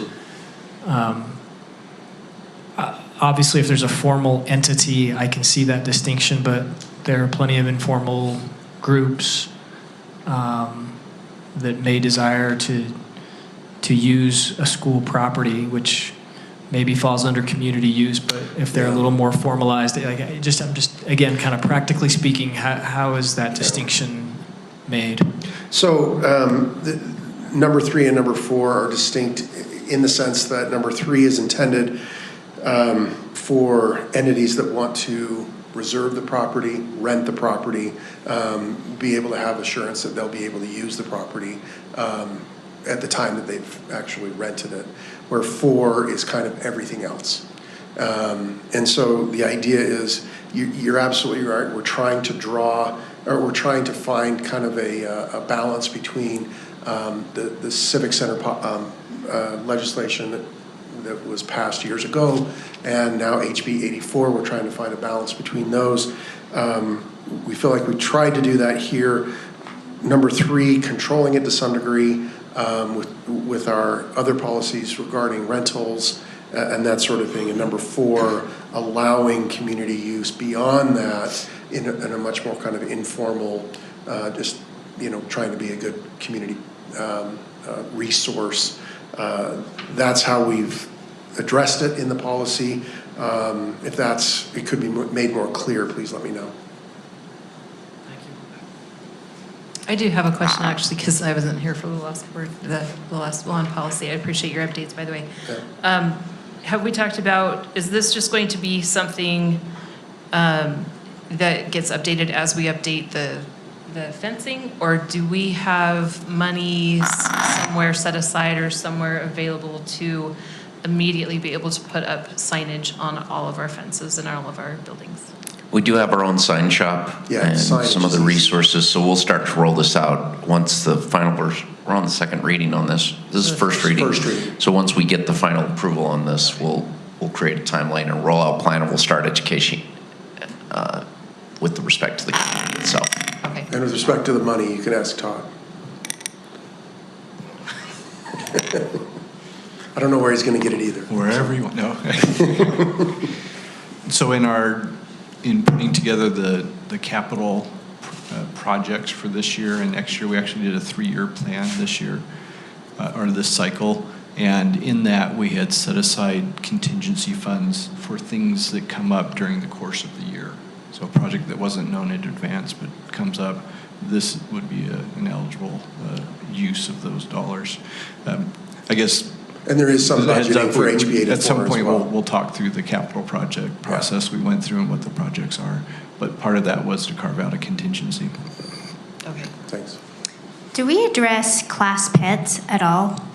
Not in this policy. We have Is it in a different policy? Yes, we do have. Okay. We have it in other policies. I want to cover, because there are plenty of science classes or just a variety of classes that do have animals. Yeah. My fish causes a lot of disturbance. Also, does this policy prohibit, I know some of my schools have brought in animals, like service animals? not or just service, but therapy just to bring in an animal for a reward, hey, we're bringing in this animal to, for a fun something. Does that? And that's the same policy that's, so there's a few different policies that are at play here. So not this one? Yeah, correct. That this. I just want, that's my question. Yeah, that's an Do we need excellent to question. maybe reference that for the second reading? Do we I'm need to wondering include if that? we in- yeah. Just put that in here that Sure. policy. H1 has some exceptions already for ADA and access and accommodations.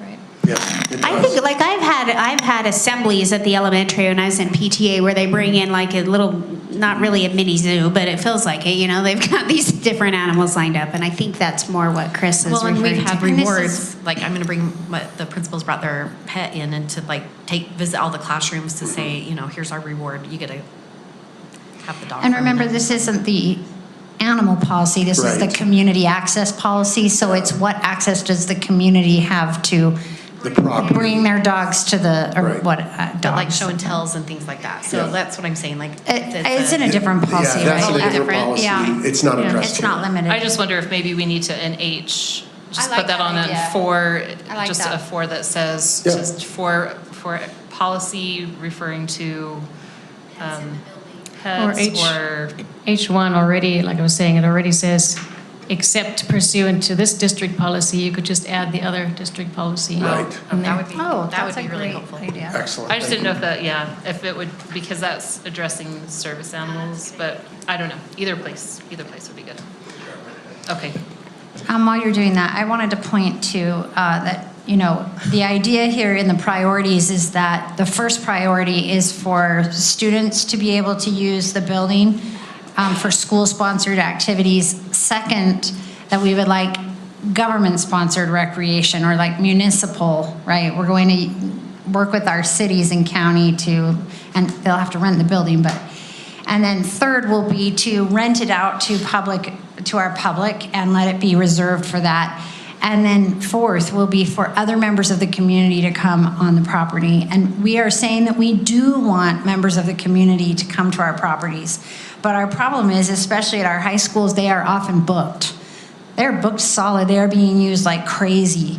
And so we do want our community there. We also need to keep our kids safe. We're trying to balance that out. And we're also trying to balance out keeping our kids supervised. And so what we're kind of saying here is that when the other three groups that are higher priority are not there, and we have somebody on the premises, that it is open to the community. The grounds are open to the community. But we've got to have somebody on the premise. Am I correct that that is what we're, that's not what exactly the right. policy necessarily No, says that- about that part? That was the clear intent that we had when we drafted the priority section, was specifically that, to for us to be able to, you know, have a framework around which we can invite folks at the proper times and in the proper, you know, for the proper events and activities and that sort of thing. And if those events and activities, if access to the property is not going to impede on any of those programming or events or activities, then it would be open to the public, yes. You know, though, here under community use, let's see, this is C4. It says schools can implement, no. District property is generally made available for community use when not in use for school activities, Exactly. and that's not true.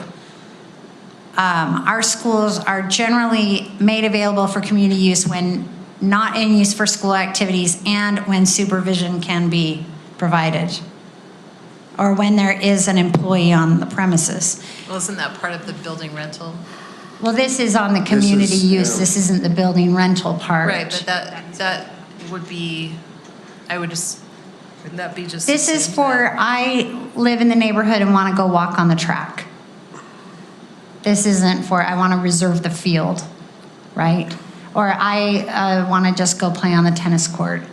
Remember, we have allowed discretion for principals to be able to limit the access to the property, but we've also allowed them discretion not to. So Okay. at an elementary school, for example, to take a walk on the field, I don't think a principal is going to have a problem with that.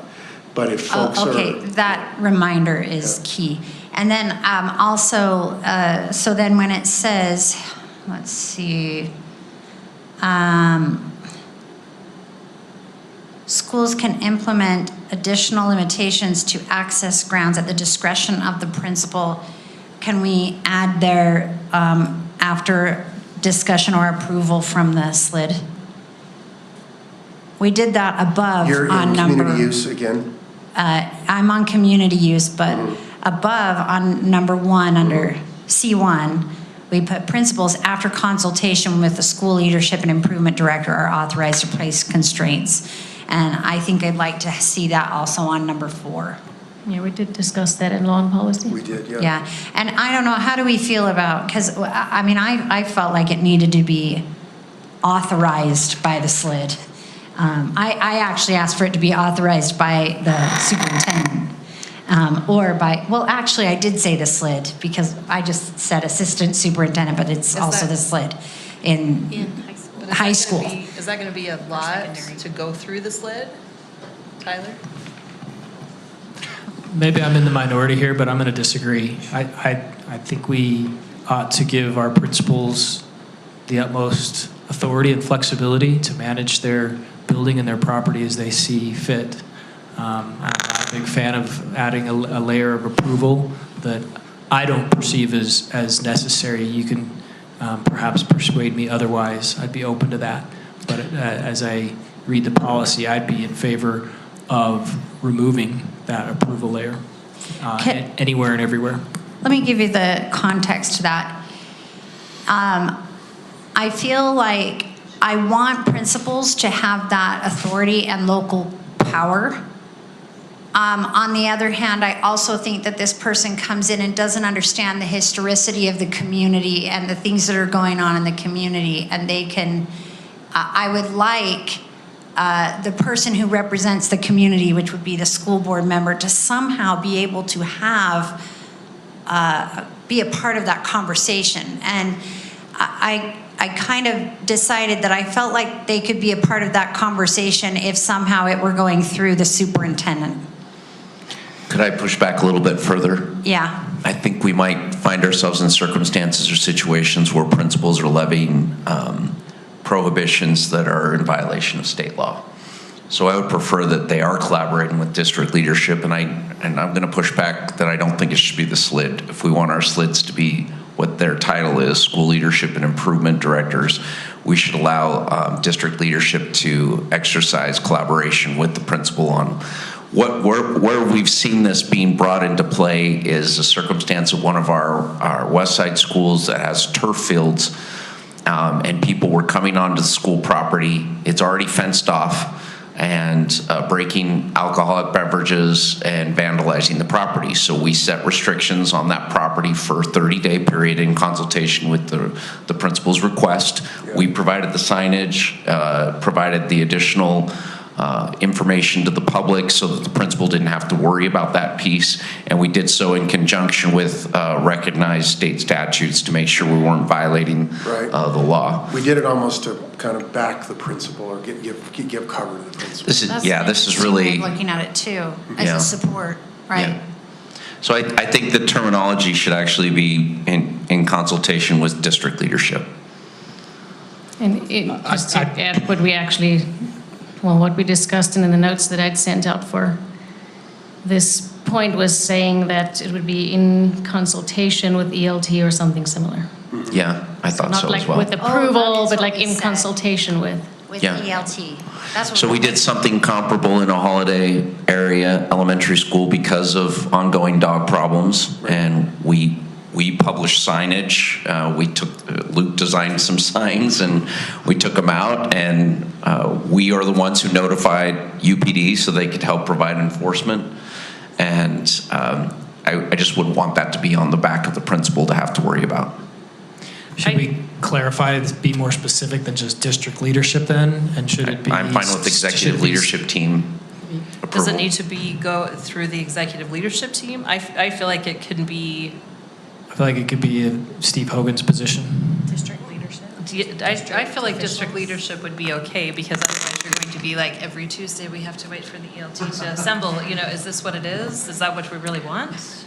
I will tell you that's where those conversations happen anyway, because we're collaborating there with the communications department, we're collaborating with the school leadership improvement supervisor, so on and so forth, and with legal counsel So a lot of times those questions are happening on our text group or in the meeting I itself. would advocate for something kind of broad, like district So- leadership, just so that you can, so that we're not tying our hands. Then you're just affording it to me to make a decision on how that that process plays out. Yeah. Connie had a point. Yeah, because Taylorsville City uses Taylorsville High School once a year, and my husband doesn't, but he always goes through Steve Hogan's, the rental thing, and works in coordination with one of the assistant principals to make sure the date is okay. So I don't. So that would be kind of under section 3. We have a different policy related to rentals, and that section 3 is kind of where that falls. I think what we're discussing is section 4, where If you're a repeat offender for bringing your dog onto school property and letting it off its leash, which is happening in one of our schools right now. Yeah. Now, we would want our principal to say, I'd like to ban this person from my school's property and issue a no trespass. Well, we wouldn't want them to collaborate directly. Chief's gonna come and ask me if we can authorize that. So there has to be some sort of collaboration. Going back to law and policy, what we've tried to do, remember, is that we want to make the policy broad enough and then the administrative memo the specific. So I personally would look at this, I would change it, instead of school leadership improvement director, I would say after consultation with district leadership or district administration. I'm fine seeing that put in number 4, but I would not, I think it would be too prescriptive to say school leadership improvement directors, especially since that isn't their job. So I would agree with that and just say in accordance with with district leadership or district administrators, and then let Ben take care of that part of it in the administrative memo. Does that make sense? So that we give him the ability to have flexibility there. In consultation with. I like the word in consultation with. Yeah. I do too. And Ben, I really appreciate you paying attention to the idea that like principals need support on this, because they close access and they're picking a fight with the community. And I wouldn't want the principal to be the one to have to do that. I would like it to be you. And I appreciate, Julie, you saying that you want. You really are. You can't come Dun, dun, dun. Or wait, what was it? Wah, wah. I appreciate what you're saying as far as you want the community to have a voice in there, and that's one reason why you want that. But I think any good principal is going to, even bad principals might, but take it to their school community council first and say, this is a problem we have. And that is the voice of their community as well. And then also, if we talk a lot to our principals. We know our principals pretty well, and I think they would talk to us and ask us first anyway. But But they don't have to agree with us. no, you're right, they don't. But I mean, think I have a couple principals who don't agree with me right now, and I'm trying really hard to make sure they continue to have local control. You know what I mean? Yeah. Like, okay, I believe in this, even though I disagree and I would like to. Right. You know? No, and it's a tricky yeah, line. and that is valid. That is absolutely valid. But I think there's also that balance, and we have to make sure that we let Ben have the authority, the ultimate authority on that. We're giving him Yeah, that. To I'm say, thrilled about that. You I take think it that's over. great. So, okay. We've had a lot of discussion, even though we haven't had a motion yet. I'll entertain I will one. move. I just need to, can you show us the policy? I move that we approve policy 7C2, safety and access to district property, with the changes that we just discussed. Sorry, that's not it. School grounds access and safety. And really the only change or alteration that we made was that it would say after consultation with district leadership in both C1 and C4. And then a reference to. And a reference to. Other applicable policies on animals in schools. And a reference, and as said. Yes. I'll second. As a first reading. All right, so we have a motion to approve, and a second to approve Article 7C2, school grounds access and safety, with the proposed amendments to C1 and C4, including in consultation with district leadership, as well as the amendment to include the reference to our article with our applicable policy in H, somewhere in H. Is there any further discussion? Did you get that all, Tracy? As a first reading, Nicole. As a first reading. Did you get that, Stacy? All right. All in favor, please say aye. Aye. Any opposed? Okay. Excellent, thank you.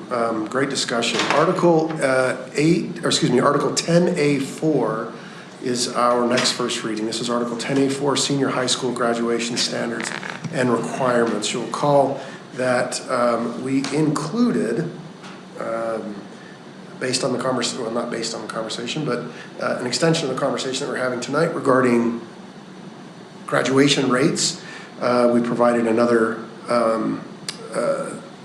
avenue for students to be able to be successful in schools. If you look under subsection H, this is the focused graduation pathway. This is an opportunity for students to apply GED exams to original credit. This is a statewide policy and one that we've now added to our policy so that we can start implementing this at Granite Peaks. That was the change that we made to this policy. If you have Doug? Yes, ma'am. Granite Connection, not Granite Peaks. Thank you, Granite Connection. I apologize. Thank you very much. If you have any other questions about the policy, I'd be happy to discuss. Do you have any questions? Otherwise, I will entertain a motion. I move that we approve Article 10A for senior high school graduation standards and requirements as a first reading with the simultaneous action of suspending the language in B1B, B2B, and E2 until the board can revisit after the fate of some impactful legislation is clear and we can determine our path. B1B, B2B, and E2. And I can Kim, is provide that the And let me, CPA requirements, right? Yeah, And let me- we I can might provide that provide- discussion. yeah, just some After the context motion. there. So thank you, Kim, for making that, for that motion. We had discussed in law and policy the need or perhaps the desire to make adjustments to the requirement in the policy that students graduate with a 3.0 CPA or characteristics point average if the student intends to walk for graduation. That's what's currently in the policy. However, there will be further discussion about this potentially in upcoming legislation, and this won't impact, at least I've been told this by Mitch, won't impact the seniors for this upcoming school year. Therefore, we do have some time to continue the conversation around B1B, B1 or B2B, and BC. Sorry, what was the other one? E2. Yeah, B2, thank you. So the fact is we need to pass the language that's included in subsection H so that we can initiate the focused graduation pathway. But law and policy was not prepared to make changes to those other sections, although we can suspend those sections if the board agrees to do so. So just for clarification, so when we spoke about this, we were under the impression it would impact our current cohort of graduating seniors. That's correct. And that's why we had talked about this path, but you're saying it won't impact them right now. Yeah, I So the apologize intent- for not letting you know I should have that brought it up prior to. before I made the motion. No, that's Sorry. okay. That's, I've been informed by Mitch that it would not impact this year's seniors, it will impact next year's seniors. So that we basically have another year to be able to. So does that change your motion in any way? I mean, The if reason somebody to- wants to second it, we can move ahead, but I can restate the motion if there's no second. To say the reason to suspend it is just because per our policy, we have to have, in order to bring it back in less than a year, and if there is a law That's that's right. passed, we can bring it back as long as there's 4 of us that approve within that year. Otherwise, we have to wait for a year in order to bring it back. I would imagine that, I mean, the 3 of us understand that on law and policy, and I think the rest of you understand, and we. I think it's actually 5 of 7. It's a supermajority within 12 months. Yeah. I was also under the impression, though, that there was some potential for attendance bills or some bill to affect CPA. That was part of our discussion, and so that was also part of why we were going down this road. Right. That's something that it was speculative, but yeah, I think in the attendance bills, we had speculated that potentially there would be some. Doug Welton's bill some discussion has about some CPA issues in it. Right, about attendance and about what we call the characteristics point average. So we could pass this as is without the suspension of those, with the understanding of, would 5 of us support bring that back especially if we had a law pass and that we would have to amend it. Or you could wait until January of next year to address it again. So you would have 2 options essentially. So is there a second to Kim's motion or an amendment? You're saying with the understanding that we think that we'll bring it back in January? If we want to just simplify it and just say we're passing this as a first reading, we would bring it back next January. We could have the potential to bring it back next January, or with the understanding of if we do need to address it because of a law that is passed or because of the graduating class, that we will bring it back in order to address those things.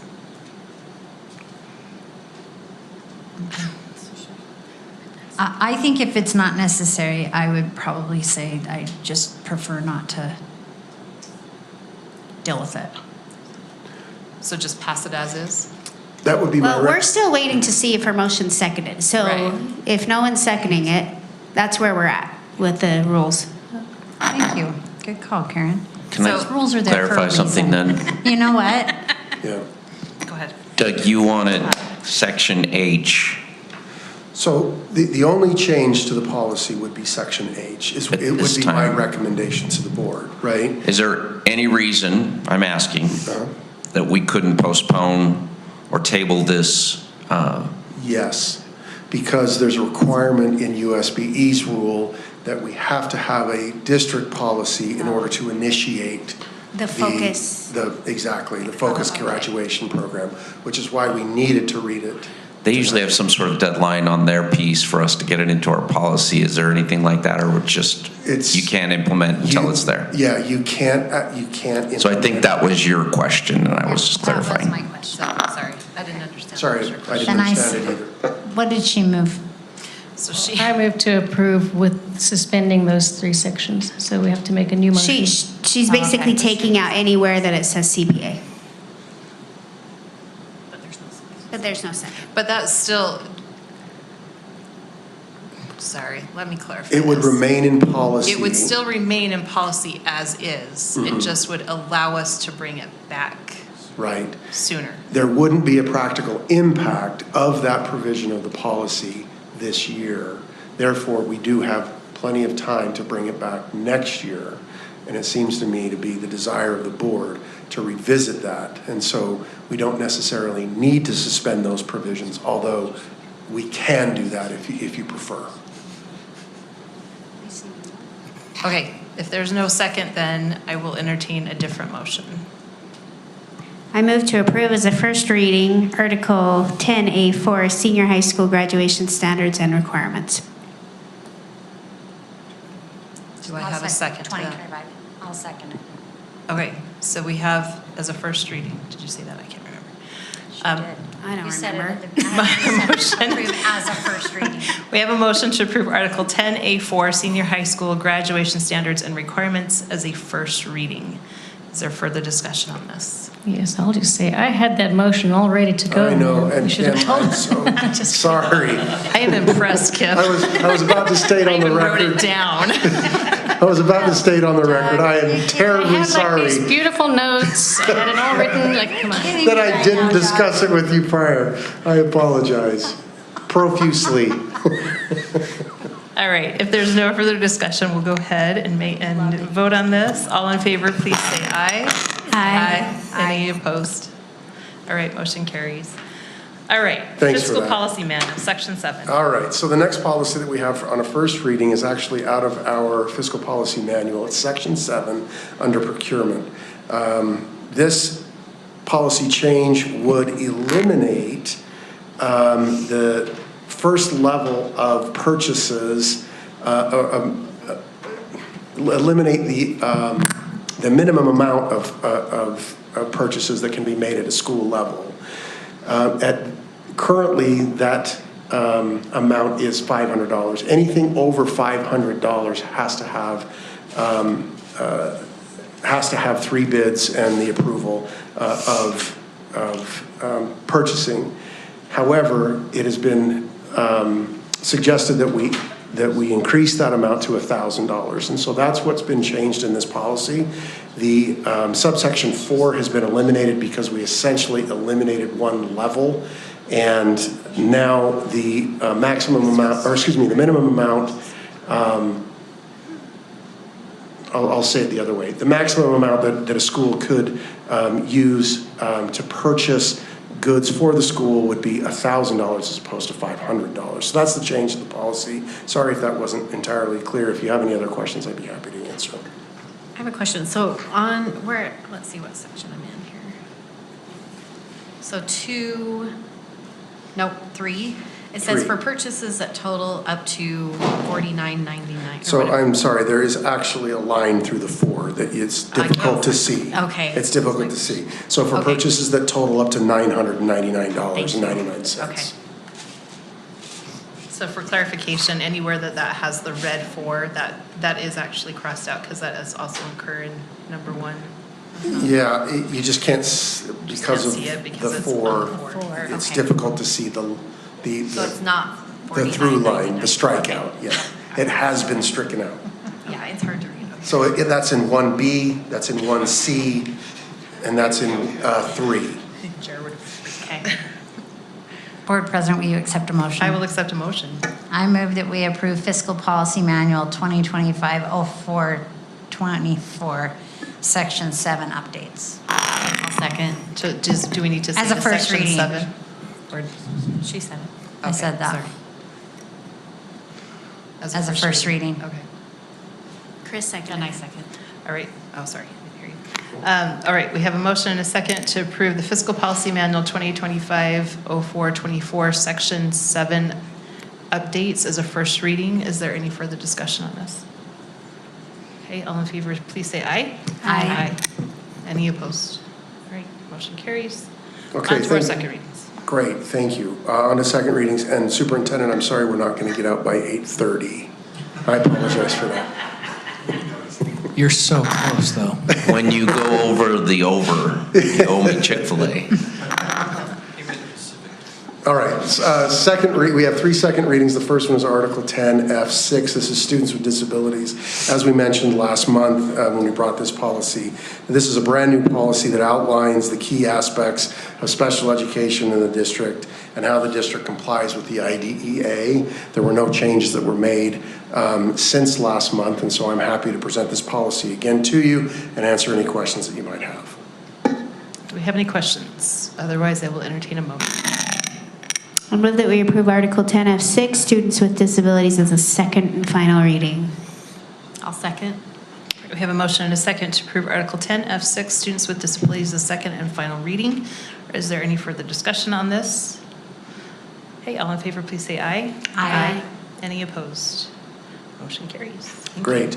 Our next policy on second reading is Article 8B12. This is Student Code of Conduct and Discipline of Students. Again, this policy, as we discussed last month, was updated in order to comply with R277608 and R277609. Those are emergency safety interventions. We added those to our Student Code of Conduct policy to be in compliance with state administrative code. If you have any other questions or that you'd like to discuss, I'd be happy to respond. All right, do we have any questions? Otherwise, I will entertain a motion. I move that we approve Article 8B12, Student Code of Conduct and Discipline of Students for a second reading and final reading. Second. Okay, we have a motion and a second to approve Article 8B12, Student Code of Conduct and Discipline of Students as a second and final reading. Is there any further discussion on this? All in favor, please say aye. Aye. Aye. Any opposed? All right, motion carries. Excellent. Last policy of the evening, Article 10A6. This is learning materials policy. And you might recall from last month, we needed to make a correction to this policy. We have removed from the definitions under C1, instructional materials, reference to advanced placement or international baccalaureate AP and IB classes, so that it is consistent with the legislature's intent in that law. If you have, we didn't make any additional changes to the policy since then. If you have any other questions, I'd be happy to respond. Do we have any questions? No, but just a reminder that I'm voting for this totally because I just need to protect teachers, I think, but I fundamentally disagree with, I guess, the law. Okay. All right, I'll entertain a motion. I move that we approve Article 10A6, Learning Materials, as a second and final reading. I'll second. All right, we have a motion and a second to approve Article 10A6, Learning Materials as a second and final reading. Is there any further discussion on this? All right, all in favor, please say aye. Aye. Any opposed? All right, motion carries. Thanks, board members. Well, your second readings went really fast. Yeah, that's the way it's supposed to go, right? All right, Superintendent. Since we're over, I'll just take as much time as I need. I finished up my last semester teaching at Granger before the break, so a huge shout out to my 42 students and Mrs. Nicole Robinson for allowing me to come and take over her class. We had a great time, I thought. I mean, I thought. But either way, I learned a lot and was appreciative of the chance to be with those kids and learn more about the government and our citizenship rights. I was also at the celebration for Matt Barnes. That was a great night. So I'm not going to rehash that. I did hear extensive appreciation for today's legislative day, and I wanted to extend that to the board for approving that above and beyond the calendar. To give our teachers additional preparation going into the second semester. I know it's a little bit easier to kind of ease into the next semester as opposed to coming straight back into the classroom with kids. So huge shout out for that as well. Thanks. Clark? I have nothing further to report this evening. Thanks, Clark. Karen? Benefits meeting, I was unable to go in December, but the report is we're running at about a 97% utilization for our medical. Pharmacy is up 17% this year or last year compared to the year before, so we're running a little high on pharmacy. And then it was discussed to put to do an RFP for our medical, just because it hasn't been done. That was actually Todd's suggestion. It's been a while since we've done an RFP for our medical companies that cover us, and right now we currently have Select Health and Blue Cross that employees can choose from. So that, I don't know the status of where we're at. Is that just at the very beginning, Todd? Just being talked about, but that's something the benefits committee is looking at. Chris? I don't have anything to report. Connie?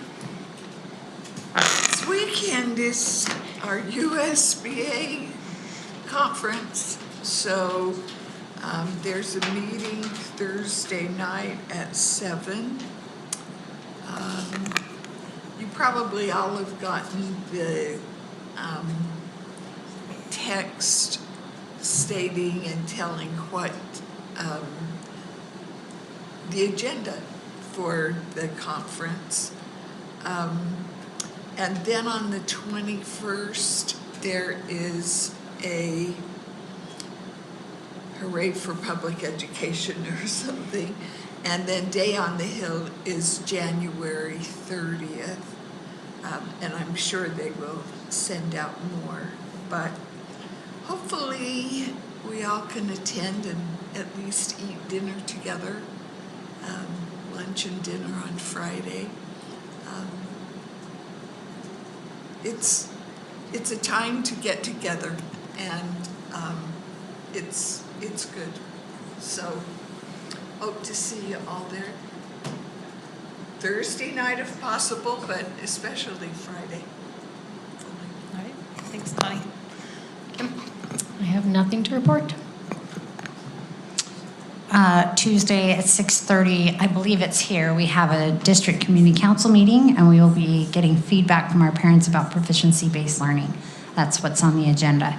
I was going to just piggyback on January 21st is the day that we have the rotunda as school boards and superintendents and business administrators. And what they're trying to do is, and it really is on us as the Wasatch Front to do this because we live here, they're trying to get groups of students to be at tables to show off the awesomeness that we are.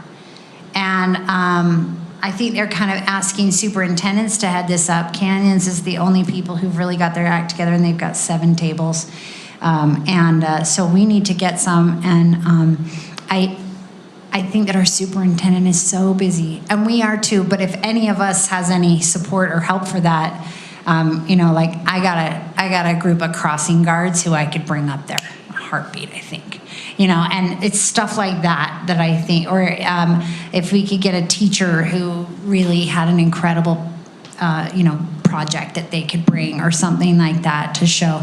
The goal is to, on day 2 of the opening of the legislature, to send the message, look, we're doing incredible things in our public schools, What was right? that And it's date? from 3 to 6 p.m., January 21st, which I think is a Wednesday.